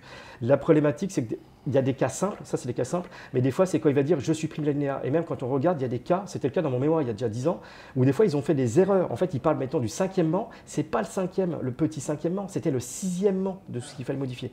Et c'est ça qui va être compliqué à faire. Et moi, je rêverais justement où je prends l'article et il me fait une version consolidée de tout ce qui a été fait. Et je vois, parce que des fois, d'un changement, par exemple, le commissaire aux comptes ou les commissaires aux comptes, ça peut avoir un vrai impact. Et du coup, c'est ça que j'aimerais avoir. Pour l'instant, je n'ai pas vu, donc je suis en train de bosser dessus. C'est hyper compliqué parce que l'API qui s'appelle PIST, elle est indigeste en toute honnêteté. Accessoirement, je ne suis pas informaticien, puis j'ai des bilans à sortir, mais je suis en train de réfléchir, et c'est le seul moyen que j'ai trouvé. Ou alors, il faudrait compiler de manière simple, mais il n'arrive pas. Enfin, ChatGPT n'a pas été fait pour faire ça, en fait, à l'heure actuelle. Non, mais là, il y a des produits aujourd'hui qui sont proposés par nos éditeurs juridiques avec de l'IA. Est-ce qu'une solution n'est pas de prendre un de ces outils pour essayer de trouver cette piste, justement? Moi, je rêverais d'un outil où tu mets l'article, tu le mets le nouvel article et il te sort tout l'historique. Et automatiquement, avec vraiment des codes couleurs, pour que tu puisses te faire ta propre idée de la philosophie du texte. Qu'est-ce que le législateur a voulu modifier en changeant tel mot ou tel mot? Bon, moi, je rêve d'autre chose, mais bon, on n'a pas la même vie. Ouais.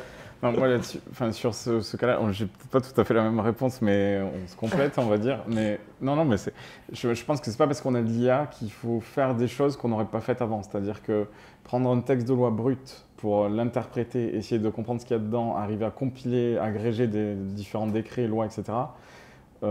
C'est le métier des éditeurs juridiques qui font ce boulot-là de décortiquer, d'analyser, de publier des études.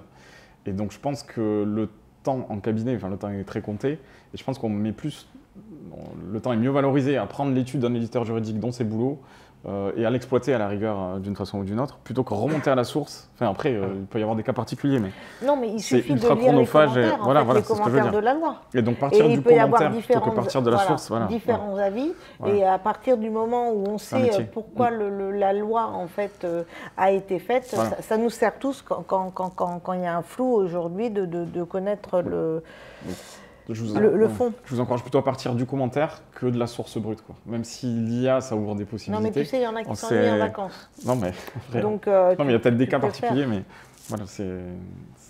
Et je compléterais juste, il vaudrait mieux avoir tout ce qu'on appelle le dossier législatif, c'est-à-dire du projet de loi, les avenants, au Sénat, ce qui a été amendé, à l'Assemblée nationale, ce qui a été voté. 1,49. Je crois qu'on a des puristes.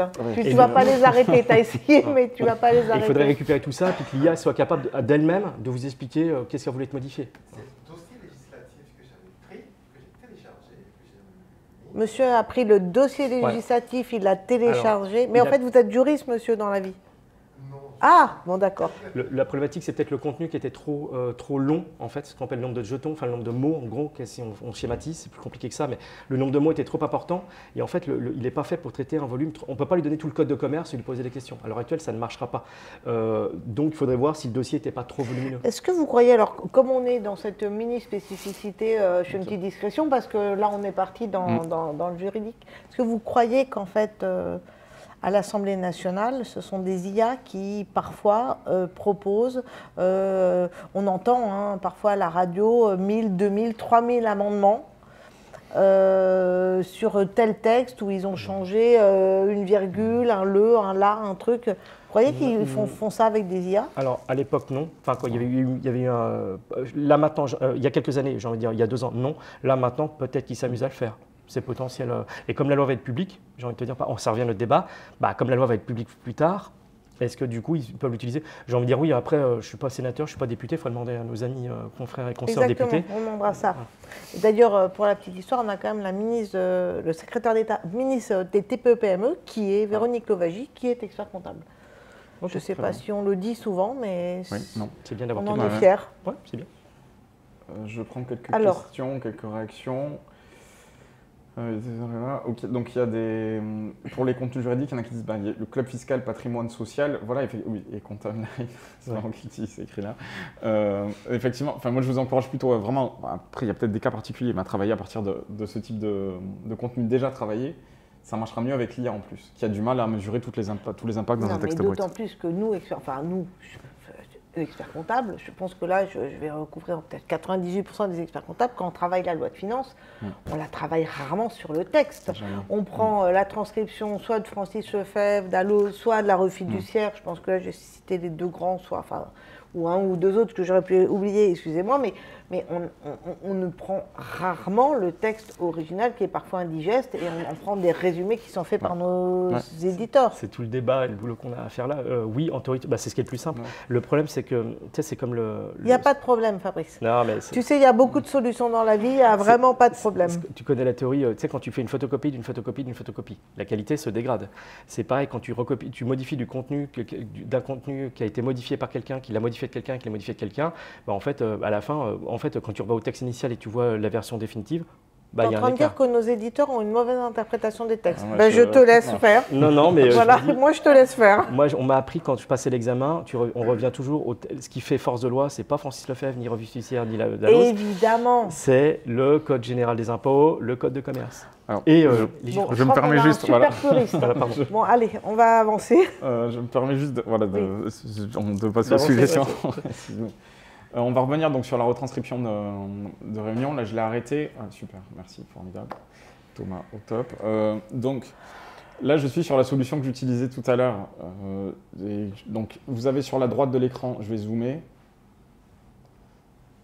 Donc là, ce que vous avez ici, c'est la retranscription brute. Donc, je n'ai pas un fichier audio de je ne sais pas combien de minutes là, qui sort de ça. Alors, j'ai un petit problème de zoom. Voilà, pardon. J'ai une retranscription brute sur le côté droit, qui là est brute au sens où il peut y avoir tous les tous les petits verbaux qu'on peut avoir, ils vont se retrouver là parce que c'est vraiment du brut. Il y a des mots des fois qui vont être mis à la place d'un autre, donc c'est pas très satisfaisant. Ça, c'est déjà des choses qui existaient. On avait la possibilité depuis quelques années de faire des retranscriptions. Donc ça, c'est carrément moche. Voilà. Et inexploitable. Exactement. Donc le but, c'est pas ça. Donc là, tu vas lui dire de parler en vrai français, avec un langage écrit. Le but dans cette solution-là, c'est que vous avez ici la possibilité, vous pouvez préparamétrer vos modèles. Là, j'ai pris le modèle général, donc qui fait une synthèse. C'est ce que vous avez sur la gauche. Mais j'ai la possibilité de préparamétrer des modèles et de dire j'ai des modèles pour des entretiens rendez-vous bilan, parce que je veux qu'en rendez-vous bilan, la retranscription se présente de telle et telle façon, avec telle et telle partie. Okay. Là, j'ai mis le modèle standard. Donc j'ai un résumé. La réunion a porté sur l'utilisation d'outils numériques pour le traitement de l'information légale et fiscale. Un intervenant a présenté le navigateur Brave comme une solution efficace pour résumer des articles longs. Il a été souligné que cet outil fonctionne mieux que d'autres solutions sur Chrome, notamment pour traiter des contenus complexes. Je ne comprends pas ce que c'est que ça. En fait, il l'a pris, il a fait une retranscription. Tu lui as demandé de faire un résumé. À partir du moment où j'ai arrêté la retranscription, il a généré tout seul un résumé de la réunion. D'accord, ok. Donc là, il a fait de cette façon-là parce que j'étais en mode retranscription de ce qu'il entend. D'accord, bien sûr. Mais dans une visio, à la fin de la réunion, je vais recevoir mon mail avec le résumé de cette façon-là. Mais si tu as envie d'avoir une transcription, mais en langage écrit et non parlé. Alors ça, je peux le faire. En général, ces outils... Ambiance PV d'Assemblée Générale, si tu vois ce que je veux dire. Oui, d'accord. Alors dans ce cas-là, ce qu'il va falloir faire, c'est récupérer la transcription. Ah, je le mets dans ChatGPT. Le mettre dans ChatGPT, et je lui dis maintenant, tu écris avec un langage de juriste. Voilà, ça va marcher. Mais c'est pas ce que font ces outils. Avec toutes les réserves liées à la confidentialité. Vous nous avez pas fait un petit prompt déjà fait Là, le problème, c'est que si tu le remets dans ChatGPT, c'est la confidentialité, toujours pareil. C'est-à-dire que si tu as eu des discussions sensibles, ça va pas te plaire, mais s'il y a eu des discussions sur des clients, tu te remets à l'envoyer sur une solution. Non, mais c'est pas grave, on va le mettre dans Mistral parce que c'est français. Non, mais là, ça marche pas. Ouais. Donc là, tu veux. Moi, j'ai pas dit français. Hein. J'ai dit conforme RGPD ou après que ça soit. Ça peut être suédois sans problème. Il y a toujours, si tu peux, juste, merci beaucoup. Donc on a un résumé en haut. J'ai aussi un chapitrage en fait de ce qu'on s'est dit avec les grandes parties. Donc présentation de l'outil, limitation des outils, consolidation des textes, etc. etc. J'ai un résumé des actions. Donc là, il y a assez peu d'actions dans ce qu'on s'est dit. Mais il est quand même allé chercher des choses à faire. Tu dois y aller, non, je te quitte pas, promis. Désolé. Donc, oui, il a attendu au Grand Palais. Je suis connecté en Donc on a les actions. Donc ça me permet dans une réunion, là encore une fois, ça a enregistré le contexte, mais dans une visio, je vais sortir de là avec un tel dans la réunion doit faire cette chose, un tel doit faire ça, etc. etc. Dans une visio, c'est encore plus efficace parce que les personnes sont clairement identifiées puisqu'elles se sont connectées avec leur nom-prénom. Donc j'ai vraiment quelque chose de très précis. Donc j'ai ça pour vous montrer un autre exemple de ce que ça peut donner sur... alors j'étais dessus ici. De ce que ça peut donner sur Copilote. Donc c'est le même principe, hein, mais vous sortez d'une réunion Copilote, enfin Teams en fait. Si vous avez Copilote, vous sortez de là avec ça. Donc vous avez ça dans les 10 minutes de la fin de la réunion. Un compte rendu avec les tâches qui sont réparties et qui sont... C'est prêt à être partagé, c'est prêt à être exploité. Sans aucun problème. Donc ça fonctionne. Franchement, ça marche très bien. Et on gagne du temps très très rapidement. Et une notion de coût d'abonnement? Notion de coût, on est sur du 10 € par mois par utilisateur à peu près. Voilà, 10 € par mois par utilisateur, environ. Il y avait une remarque dans le chat sur Nota ou Nota. Effectivement, il y a deux solutions. Donc vous avez des solutions, vous avez même deux Nota, NOOTA ou NOTTA. Les deux sont conformes RGPD, j'ai vérifié là. Mais pour vous en montrer une autre, vous avez aussi l'ICSI qui permet de faire ça. Donc, on est sur des niveaux de conformité, vous le voyez là. Donc là, c'est des solutions qui sont exploitables en milieu professionnel. Donc Nota... Ah pardon, excuse-moi, j'étais en train de toucher mon micro. Vous voyez, donc on est sur des solutions qui apportent des garanties sur l'hébergement et l'utilisation des données. Donc Copilote, l'ICSI, Nota, ou les deux Nota. Mais ça, si vous voulez gagner du temps rapidement en cabinet grâce à l'IA, c'est faisable tout de suite. Je prends juste les questions du chat.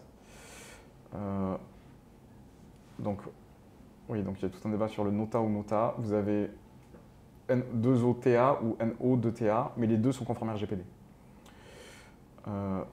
Donc là, concrètement parlant, on va tous commencer, ou terminer nos rendez-vous bilan. Oui. Parce qu'on est début février, on est super bien organisé et c'est le début de la fin. Ouais. Voilà.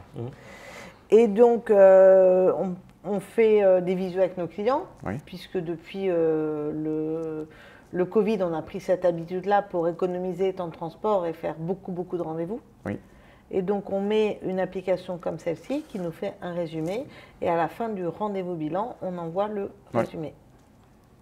Parfait. Ça, on peut le faire du jour au lendemain, en fait, tout simplement. Concrètement, je peux paramétrer l'IA. Rendez-vous avec un collaborateur, point dossier.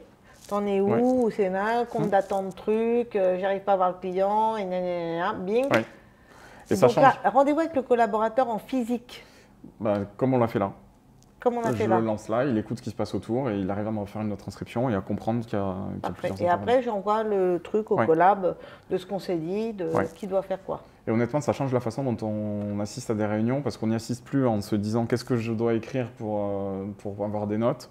On reste concentré sur sa réunion, on échange et le compte-rendu, c'est une autre tâche qui est gérée par la machine. N'empêche qu'à la fin du rendez-vous, on peut toujours quand même un peu reformuler avec le collaborateur. En termes de management, c'est toujours utile. Non, sûr, on est bien d'accord que toi, tu fais ça, et moi, je fais ça, et on se revoit dans une semaine pour faire le point. Non, mais bien sûr, ça n'empêche pas de faire tout ça, au contraire. Au contraire, c'est bien mieux pour l'IA de reformuler de façon claire. Voilà un autre exemple de cas d'usage. Et par exemple, si je termine le rendez-vous avec mon collab en lui disant, bon, on refait le point lundi prochain à 11h. Oui. Est-ce que ça se maque directement avec mon Outlook et ça balance l'invite et bing? Non, on y viendra sûrement, mais pour l'instant, ça ne fait pas ça. Par contre, ça se connecte à ton calendrier Outlook si tu le souhaites. Et donc, tu peux définir qu'il vient automatiquement à toutes les réunions qui sont sur ton calendrier ou dire je veux qu'il vienne à celle-là et pas à celle-ci, etc. Ouais. Il suit ton calendrier et tes réunions. Après, pareil, c'est en termes de sécurité, de greffer un outil tiers à l'infrastructure du cabinet, soit c'est du copilote, enfin l'outil Microsoft, l'outil maison, de connecter un outil tiers comme ça, qui est une startup, le connecter, c'est que tu ouvres une vulnérabilité quand même sur ton cabinet. Donc ça peut être un outil très performant. Désolé, je suis très donc si relou, donc si on fait des visios, si on est Teams, on va prendre le copilote, c'est ce que tu es en train de dire, parce qu'on est mieux avec l'outil intégré. C'est Microsoft, Voilà. Et le copilote, il peut faire comme Nota, enregistrer ma vraie réunion ou pas? Comment, comment je fais pour faire l'enregistrement là? S'il n'y a pas de tiers, il fonctionne pas. En visio, si tu as une visio, si tu as lancé une visio entre toi et moi. Pas visio. Non, vrai rendez-vous. Non, pas à ma connaissance. Donc aujourd'hui, vrai rendez-vous avec un collaborateur, j'ai envie d'avoir un mini résumé, je prends Nota. Oui, à l'heure actuelle, oui. Avec un T et deux T. L'autre inconvénient de copilote, c'est que si je ne suis pas organisateur de la réunion, je ne peux pas le lancer. Je peux le lancer que si j'organise la réunion Teams. Donc ça peut être un sujet quand même. Moi, c'est ce qui m'a fait basculer sur des solutions tierces parce qu'en fait, je me retrouvais dans tout un tas de réunions où je ne pouvais pas faire cette prise d'identité. Ah oui, un truc où tu es invité, tu ne peux pas. Non. D'accord. Non. Voilà. Après, il y a d'autres outils. En fait, c'est par exemple une conférence que tu veux enregistrer, le son, que tu participes, tu n'as pas la même problématique parce qu'il n'y a pas de confidentialité. Là, tu peux réutiliser le contenu. C'est un outil aussi, un petit outil que j'ai développé où ça enregistre le son et après tu le transcris, ça l'envoie du coup à une API qui est open source et qui va te retraduire le contenu. Mais ça ne sera jamais aussi performant que ces outils-là. Ok. Une autre question sur le chat, est-ce qu'on peut mettre un modèle de compte rendu comme je l'ai montré là sur Nota, sur Copilot? C'est pas possible non plus. J'ai un compte rendu, je ne peux pas adapter mon modèle sur Copilot. Et il y a une question, que pensez-vous de Plod? Tu veux en dire un mot ou pas? Non, pas spécialement, mais je t'en prie. Plod, tu ne connais pas? Non. Je suis contente pour une fois qu'il y a un truc qu'il ne connaît pas. Plod, enfin je peux pas en dire énormément de choses, mais Plod c'est un petit boîtier, c'est une question de Sébastien. Ouais, si. C'est un petit boîtier qu'en fait on peut poser sur… Qui coûte 100 €, je crois à peu près, 110, 120. Romain il a ça. En fait, oui, on en a parlé. C'est autonome. Ça se branche et en fait sur ton ordinateur ou sur ton téléphone, en fait ça traduit la conférence, mais c'est hyper rapide. Il traduit en live la conférence. On m'en a parlé. Ça marche bien. Et en termes de confidentialité, là on ne sait pas. Je botte en touche. Là celui-là, je ne l'ai pas examiné moi. Oui, on m'en a parlé. Pouvez-vous repréciser s'il vous plaît, je participe à un meeting Teams que je n'ai pas organisé, quel outil faut-il prendre? Si vous participez à une conférence Teams, à une visio Teams que vous n'avez pas organisée, même si vous avez Copilot, vous ne pourrez pas faire la retranscription. Il vous faut un outil tiers qui va venir se connecter à la réunion comme une personne lambda et qui là va pouvoir… L'avantage de ces outils, c'est qu'ils sont agnostiques. Donc la question, c'est lequel? Tous les autres qu'on a cités, c'est-à-dire vous pouvez aller sur Nota, Nuta, Lixi, ce type de solution. Voilà ce qu'on peut dire. Donc il nous reste 15 minutes. Est-ce que tu veux montrer Je montre rapidement pour une. Ouais, je vais montrer deux trucs. Tu veux montrer ça? Ok. Ouais, Bah alors, je te laisse la parole et on va basculer sur l'écran de Fabrice. Peut-être tu veux expliquer ce que tu pars sur du VBA ou Non, là, juste une page web, du coup, pour montrer du code. C'est rapide. Bon, je ne te montre pas la page, du coup, mais rapidement, c'est ce qu'on appelle une landing page, c'est la page d'accueil du cabinet. D'accord? Donc, généralement, on confie ça à des informaticiens qui vous disent il faut un budget de 48 heures, ça va coûter 3 000 € pour faire la page web. Et en fait, en une ligne de code, enfin une ligne de prompt. Là, concrètement parlant, on est en train de faire quoi là? C'est que tu vas mettre la page de ton cabinet, par exemple, tu as envie de faire une, je sais pas, une animation, plutôt que de payer un informaticien une blinde, bah là, tu vas créer la page très rapidement. C'est la première page de mon site internet? De ton site internet que tu veux faire, par exemple, tu veux faire inviter tes clients à un événement ou des prospects à un événement. D'accord? D'accord, ok. Donc là, il est en train de faire le code. D'accord? Donc là, il est en train de travailler. Hop. Et à la fin, il va me présenter une page web rapide. Donc là, hop, ça se termine. Là, tu nous fais un peu le magicien parce qu'on n'a pas bien compris la question que tu lui as posée au gars quand même. Là. Au-dessus. Déjà, on ne sait même pas qui tu parles. Tu copies-colles le texte, le prompt. Non, mais t'es où? Au-dessus, là, le prompt, c'est ça. Ah, t'es chez Claude? Ouais, je suis chez Claude. Oui. Voilà, tu nous as pas dit que t'étais chez Claude. Par contre, il n'a pas chargé, il faudra que je regarde pourquoi. Alors peut-être explique un peu le contexte, ce que ton objectif. Il le fait quand même exprès pour me ridiculiser, alors que même toi, tu n'as rien compris. Bon, on y va. Alors, on va chez Claude. Par exemple, tu veux une page web, d'accord? Ouais. D'accord. Claude, c'est un outil comme ChatGPT. Oui, je sais. Même abonnement, même prix. Tout. Ouais. Sauf qu'il est beaucoup plus performant sur du code. D'accord. Et surtout, il peut te montrer le code, parce que quand tu montres ça aux gens, personne ne comprend. Non, mais je veux bien qu'on fasse du code, hein, okay. Mais si je demande à Claude de me changer la page, je lui écris en français, tu vois. Oui, ouais. Est-ce que tu peux me changer la première page, la landing page de mon site internet? Yes, il pourra le faire. Il le fait. Mais il ne va pas le modifier en direct, il ne va pas se connecter à ton serveur, changer ta page web. Il va s'en servir comme modèle et tu vas dire je voudrais que tu modifies, que tu rajoutes un petit bouton, un petit onglet, rajoute une page, modifie le contenu, ajoute une photo. D'accord, ok. Voilà. Et donc? Et là, par exemple, je t'ai régénéré très rapidement, en 3 lignes, une première page que je pourrais te présenter, que ton informaticien peut mettre sur la page du cabinet. J'ai toujours pas compris. Donc toi, tu dis à Claude, tu vas aller dans le code pour changer ça et ça? Propose-moi, demain tu vas avoir un informaticien, tu dis, je voudrais une page du coup pour faire un événement. D'accord? Tu dis que ça, il va te mettre 72 heures à la faire, la page. Moi, j'aimerais parler à Claude, comme je parle à mon informaticien, tu vois. Eh bien, crée une landing page plus élégante et responsive, c'est-à-dire qu'elle s'adapte sur mobile. Voilà. Zoom sur ça y est, on arrive au début du truc, là. C'était long, hein, mais c'est bon. On y arrive, on y arrive. Donc, la mise en on page. va sur Claude et tu lui fais un prompt. En fait, ces prompts-là, tu les copies-colles. C'est-à-dire que tu apprends des prompts des autres, d'accord? À force de là, je l'ai inventé, je l'ai inventé en partie, je l'ai repris de quelqu'un qui avait écrit cette... Oui, non, mais d'accord, avec des use et trucs bidules, enfin bon, bref. C'est pour ça. Dans le sondage a été mis que les gens, il y avait un manque de formation. Comment tu crois qu'on arrive? C'est qu'on apprend, c'est-à-dire en faisant une veille active, en voyant ce genre de prompt. Parce que si je ne dis pas à Claude avec quoi, il ne sait pas le faire. Si je lui enlève le use et la mise en page, d'accord. Ouais, ça va être hyper moche. Je vais te montrer un autre exemple qui va plus te parler. Non, ça me parle, mais c'est un peu là, c'est le niveau au-dessus. Alors, est-ce que tu connais VBA? Oui, de nom. Est-ce que tu connais Excel? Un peu mieux. Ça va. Je t'ai fait rapidement une petite fiche Excel avec 20 onglets. D'accord? Attends, ça, je vais juste le supprimer. Hop. Donc, tu as 20 onglets qui se ressemblent. D'accord? Avec des données aléatoires. Hein. Toi, j'ai mis des revenus, des dates, des dépenses. Donc là, j'ai plein d'onglets. D'accord? Quand tu es collaborateur, si tu veux imprimer, si tu veux avoir tout sur un seul onglet, je veux copier-coller tout le contenu. Oui. Tu vas faire 20 fois le copier-coller. Oui. Là, il y en a 20. Mais si j'ai 100 onglets, ça va être compliqué. Oui. VBA est là pour ça. Très bien. Ça va là, du coup, ok. Donc, j'ai préparé un prompt où je vais lui dire, hop, donc je l'ai préparé. Tu parles à qui là? Là, je copie-colle le texte, la question, les consignes que je vais lui donner. Lis-nous-le peut-être qu'on voit. Ouais, je vais juste le copier-coller. Donc, je copie-colle la consigne. Donc, je lui dis bonjour, je souhaite un code VBA qui concatène le contenu de tous les onglets. Donc là, on est dans ChatGPT. Ouais. Oui, j'en ai pris un, ouais. On lui met, alors je souhaite, tu lui as parlé français ou pas? Oui. Est-ce que c'est français? Bonjour, je souhaite un code VBA qui concatène. Qui concatène. qui agrège, si tu préfères. Du coup, vas-y, je t'en prie. Non, c'est français. Parce que c'est une fonction qui s'appelle Qui concatène le contenu de tous les onglets actifs du classeur d'un nouvel onglet. Okay. Ça va? Ouais, très bien. Ça passe. Ah oui. Bon. Tu lui demandes de générer le contenu. Mais pourquoi je lui dis VBA?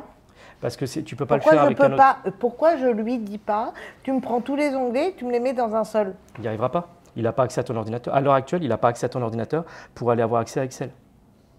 Et là, pour l'instant, il peut travailler que là. Il n'a pas la main sur son ordinateur pour aller faire ça. Parce que le VBA, ça veut dire que tu vas dans mon ordi, je comprends rien. Le VBA, en fait, parce que moi, j'aurais mis tous mes onglets sur ChatGPT et je lui ai dit, tu me les concatennes. Confidentialité, on aurait dit quoi? Ben, j'enlève les noms. Ouais. Encore faut-il, il y a 20 onglets. Si on a 100, tu vas aller sur les 100 pour... Non, mais si ça se trouve, il n'y a que le nom du client qui est important. VBA, c'est en fait c'est un lien entre ChatGPT et qui va aller dans ton fichier Excel. Pas du tout. Dans ton Excel, en fait, tu as un module qui s'appelle VBA qui te permet de faire de la programmation très simple. Ah, ok. Du coup, mais ça va rester dans ton Excel. Donc, tu restes RGPD compatible, pas de souci. Bon. Je vais arrêter avec mes questions parce que... c'est hyper intéressant parce que du coup, en fait, je ne me permettrai pas. Là, le code, tu vas me dire, ouais, Fabrice, mais moi, j'y comprends rien à ton machin. Ouais. Déjà, concatène, c'était difficile, donc... Je modifierai le mot. Donc là, tu vas me dire, OK, mais comment je fais? Et là, tu dis, bah, je ne connais pas. Comment dois-je faire? Alors, comment dois-je faire? Ah oui, là, le ChatGPT, il me balance les lignes de code et tu lui dis... Dans Excel. Comment je dois faire? C'est quoi la manipulation? Parce que là, tu me dis, bah, OK, mais moi, je ne sais pas faire. OK. D'accord, OK. Oui, donc il t'explique tout et il ne peut pas le faire lui-même? Non, parce qu'il n'a pas accès à ton ordinateur. Pour l'instant, ce qu'on appelle les agents IA pourront le faire dans quelques temps. D'accord, ok. Mais je vais attendre, moi. Ouais. Pas trop. Donc là, hop, machin, tac, machin, il te dit comment faire. Ok. Ok, donc tu as juste à suivre la manipulation, à copier-coller, à bien respecter ce qu'il te dit. Et à la fin, il va pouvoir te générer automatiquement, du coup, la concaténation, tout ce qu'il faut. Donc tout ça pour dire que les collaborateurs qui ne maîtrisent pas VBA ou si vous ne maîtrisez pas, là je veux dire, je ne peux pas faire plus. C'est que vous lui avez dit en français ce que vous voulez et ça va faire, à force vous allez faire des itérations. Au début il ne va peut-être pas faire ce que vous voulez, mais il dit bah non, tu n'as pas compris, il faut lui expliquer. Et c'est ça, en fait, il faut bien réfléchir à la question qu'on lui pose, à ce qu'on veut. Ça demande un vrai travail pour qu'il comprenne et qu'il puisse produire le bon code qui va bien. Et l'avantage, par exemple là la concaténation, tu pouvais faire un copier-coller à la main, mais VBA est très fort pour ça, pour faire des tâches qu'on ne peut pas faire avec des formules Excel, simples. Parfait. Voilà. Bon, en tous les cas, je ne sais pas si tu te souviens, Julien, mais le premier épisode de cette nouvelle saison des parcours de la transformation, il y avait,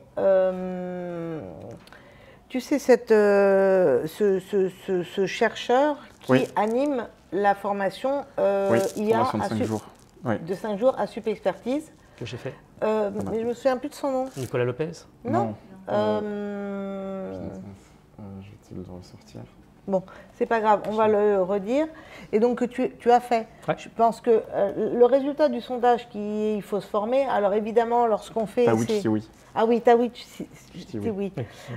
Tawhid Chiwi. Le résultat du sondage qui était, il faut se former. Bon, ça c'est de l'information qu'on fait en 1h30.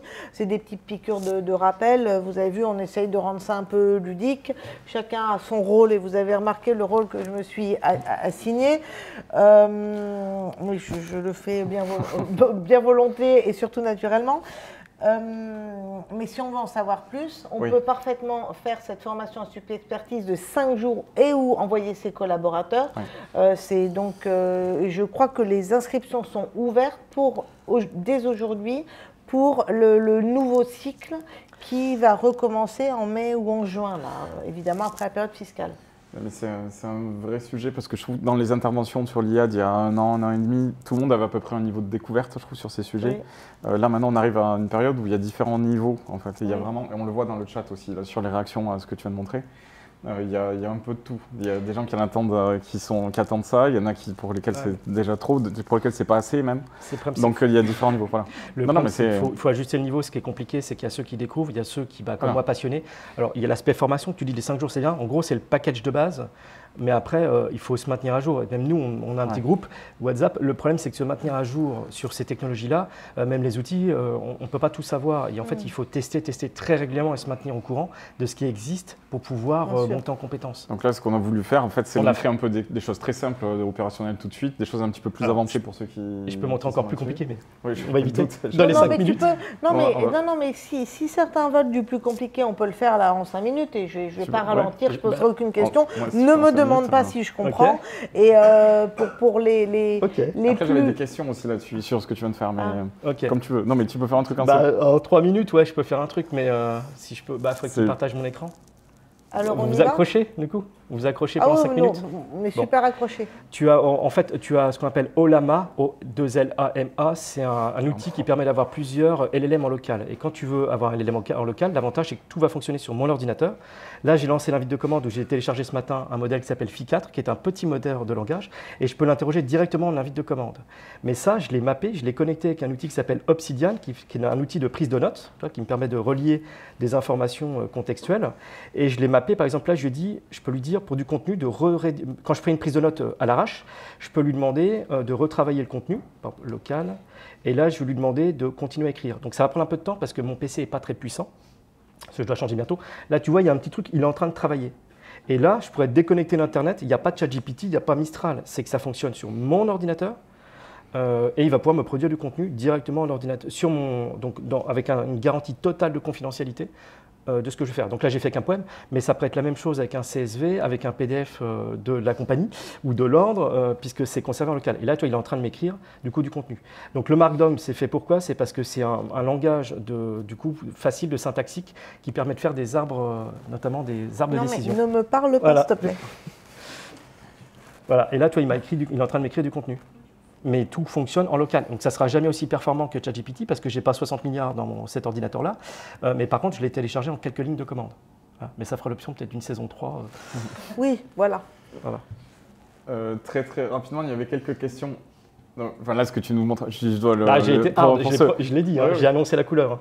C'est qu'on peut faire tourner des choses en local. Là, tu as fait tourner une IA sur ton ordinateur. Qui est connecté avec mon outil de prise de notes. En fait, il a marié plusieurs IA et bing, ça sort une base de données avec un poème. Et en fait, ça ne sert pas à grand-chose parce que les poèmes, c'est pour ceux qui aiment la poésie, en fait. Ça pourrait être une synthèse de contenu. Tu as pris des notes et il reformule. Voilà. Là, je l'ai fait sous la forme d'un poème. Il y avait des questions du coup un peu techniques, mais c'était pourquoi tu as dit que Claude était meilleur en code que ChatGPT? C'est ce qui revient après. Alors, chacun se fait sa propre opinion. C'est par rapport à l'expérience que j'en ai pour le code, il est bien meilleur et performant. Mais du coup, après, tu as utilisé ChatGPT pour faire le VBA? Oui, parce que VBA, sur VBA, les deux sont identiques, mais Claude sera meilleur sur tout ce qui est programmation Python ou un peu plus de la programmation un peu plus technique, on va dire. Et surtout, il peut te corriger. C'est-à-dire que tu lui donnes tous tes codes, tu dis je comprends pas, j'ai un bug, il va analyser tous les morceaux de code, il va te dire ah bah je comprends. C'est parce que vous avez mal fait ci, mal fait ça, il faut corriger. Ok. Claude, combien ça coûte? $20. C'est pareil, il y a vraiment un standard en termes d'IA. Entre 10 et 30 en fait, par utilisateur. Oui, les IA généralistes sont entre 20 et 30. Et après, les IA spécialisées, on a des solutions à 10, à 30, enfin bon voilà, mais c'est cet ordre-là. Et après, toi, Fabrice, tu as combien d'abonnements? Alors, j'ai ChatGPT, la normale, enfin la version payante, $20. J'ai Claude, $20. Et j'ai un autre outil qui s'appelle Cursor. Je ne vais peut-être pas le montrer, c'est un éditeur de code où en fait il est capable, quand j'écris du code, de me corriger directement. C'est-à-dire que je peux dire là j'ai un problème et automatiquement le code, je n'ai pas besoin de faire des copier-coller sur Claude ou ChatGPT, c'est directement dans mon éditeur de code. Ok. Une autre question, configuration minimale pour faire tourner une IA sur son PC? Ça dépend de la carte graphique. En fait, moi, je n'ai pas de carte graphique, elle est intégrée, donc elle n'est pas super performante. Plus le PC est puissant, mieux c'est. Les Mac fonctionnent super bien avec. Du coup, je sais que la puce M3, a priori, il y a ce qu'on appelle l'inférence, enfin la génération de contenu est hyper performante. Voilà. Mais ça, ce n'est pas une bête de course. Hein. Je n'ai pas de carte graphique, c'est un processeur, ça va être un Core i7, c'est un petit truc. Hein. Mais alors, il a combien d'années? Je l'achète, j'achète jamais mes PC neufs, je les rachète d'occasion. Il doit avoir 3-4 ans à peu près. Ok, et peut-être une précision pour Anna qui nous dit, mais je ne comprends pas, on peut mettre l'Excel. Est-ce que tu peux réexpliquer pourquoi tout à l'heure tu n'as pas mis l'Excel directement dans ChatGPT et pourquoi tu as généré du code pour après le mettre dans l'Excel? Parce qu'il n'est pas capable, à ma connaissance, je mets mon Excel et de mettre le code VBA à l'intérieur. Et le problème, je reviens toujours au même problème, c'est-à-dire que si je mets l'Excel dedans, dans ChatGPT, si j'ai oublié d'enlever des données confidentielles, tant pis, c'est trop tard. Alors que là, je lui ai dit ce que je voulais, il m'a donné le code, je prends le code, je le mets dans mon Excel qui est resté sur mon ordinateur. Voilà, donc pour des questions de confidentialité, Exactement. pas tellement de fonctionnalité, ok. Une question de Julie, donc ça illustre aussi, question novice, mais c'est bien aussi de les poser pour qu'on ait conscience des différents niveaux. Seul. Non, mais la différence entre Claude et Mistral, on peut dire Claude, Mistral, Gemini, ChatGPT, ce sont des solutions d'IA généralistes, grand public, accessibles à peu près au même tarif, et qui font à peu près la même chose, enfin grosso modo. Voilà. Donc tout ça, c'est des concurrents d'IA, c'est des IA génératives et généralistes. Pouvez-vous nous en dire plus sur la formation IA de 5 jours? Là, il faut aller sur le site de SupExpertise. Oui, aller sur le site de SupExpertise et revisionner peut-être aussi le premier épisode de la saison. On en a un petit peu parlé. Oui, effectivement. Et Frédéric a mis le lien directement sur le chat, donc vous avez toutes les infos. Ah, tu as mis le lien sur... Ah bah génial, merci. Formidable. Très bien. 10h29. S'il n'y a pas d'autres questions, je pense qu'on a tout pris. Une question dans la salle. Il y a une question? Oui. Alors, on va prendre la dernière question.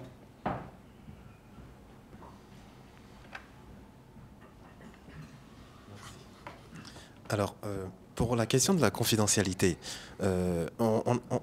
nous sommes réticents à utiliser les données de bilan dans ChatGPT. On est réticents, non, on ne veut pas du tout, parce que connaissant les États-Unis, on sait ce qui nous attend. Alors, si je l'utilise, que ce soit dans Claude ou dans Mistral, dans tous les cas, les services d'État français y auront accès. Donc, en gros, j'évite les Américains au profit de l'État français. Est-ce que ça change quelque chose ou pas? Parce que pour moi, le plus important, c'est que mes données entre le client et moi, ça reste exclusivement entre nous deux. Donc à ce moment-là, est-ce que je me sépare des IA génératives et j'installe des solutions locales comme Fabrice le fait, ou bien je peux me permettre d'utiliser des bilans, des comptes rendus d'AG directement dans Claude ou dans Mistral? On n'a pas la même vision. On n'a pas la même vision. En fait, du moment que l'information est accessible publiquement sur Internet, on peut le faire. Typiquement, si Papers, c'est accessible sur Papers, sans login mot de passe, j'ai envie de dire on peut, puisque c'est sur Papers.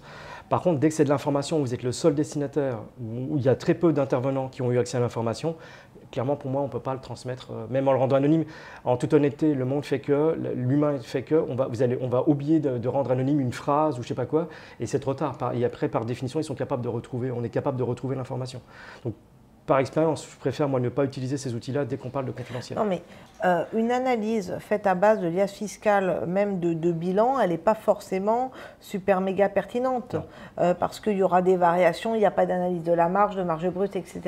Une vraie analyse pertinente, c'est en partant du FEC. Tout à fait. Et Fabrice a fait un outil d'anonymisation du FEC. Alors, parce que ça, c'est un outil gratuit. Parce que certains, je sais que ça s'est dit en conférence, c'est un outil gratuit.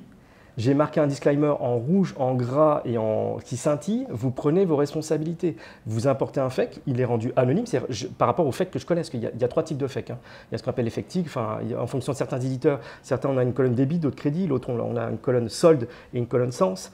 J'ai rendu anonyme ce que j'ai pu en majorité, mais ça ne vous empêche pas, une fois que vous avez utilisé mon outil, de quand même juste cliquer, aller voir le FEC et est-ce que tout est bien anonyme? Vous êtes des grands garçons et des grandes filles. Donc ces outils-là, c'était juste pour montrer que c'est faisable, parce que les gens se bloquaient à le dire je ne veux pas utiliser le FEC. Mais moi, j'ai juste facilité le job, ça vous évite de le faire sur Excel. Faites comme un check avant de le balancer dans des outils type ChatGPT. Donc, on a vérifié son FEC. Ouais. Là, on peut y faire une analyse, je pense, personnalisée. On le met dans les IA du truc et on lui dit moi je veux ça, ça, ça et ça. Enfin, de l'extérieur, j'ai l'impression que c'est pas mal, mais faisons-le la prochaine fois, messieurs. On prend un FEC anonymisé et on montre les analyses qu'on peut sortir. Non? C'est pas prévu comme ça? Si. Est-ce que ça vous irait? Voilà. Dans la salle, la salle est en liesse. Ça ne sort pas au micro, mais on voilà. tient, ouais. En liesse. Parfait. On a oublié de dire débit crédit et on va quand même un peu dire débit crédit. Je l'avais. On l'a dit FEC. Ok. C'est presque pareil. Très bien. Écoutez, il faut qu'on clôture. Oui. Donc, merci beaucoup. Merci. Merci à vous. Merci à l'assistance ici. Merci au public en ligne. Et à bientôt pour On se retrouve quand? Prochain épisode. Alors, si on a juste Non, février. On n'a plus rien. Le 4 mars. On se retrouve le 4 mars. On se retrouve le 4 mars. Le process, on pourra faire sur le la FEC méthode. ou pas, Oui, là? on peut intégrer des choses à l'intérieur. Super. Bien sûr. Merci beaucoup, messieurs. Au revoir. Merci.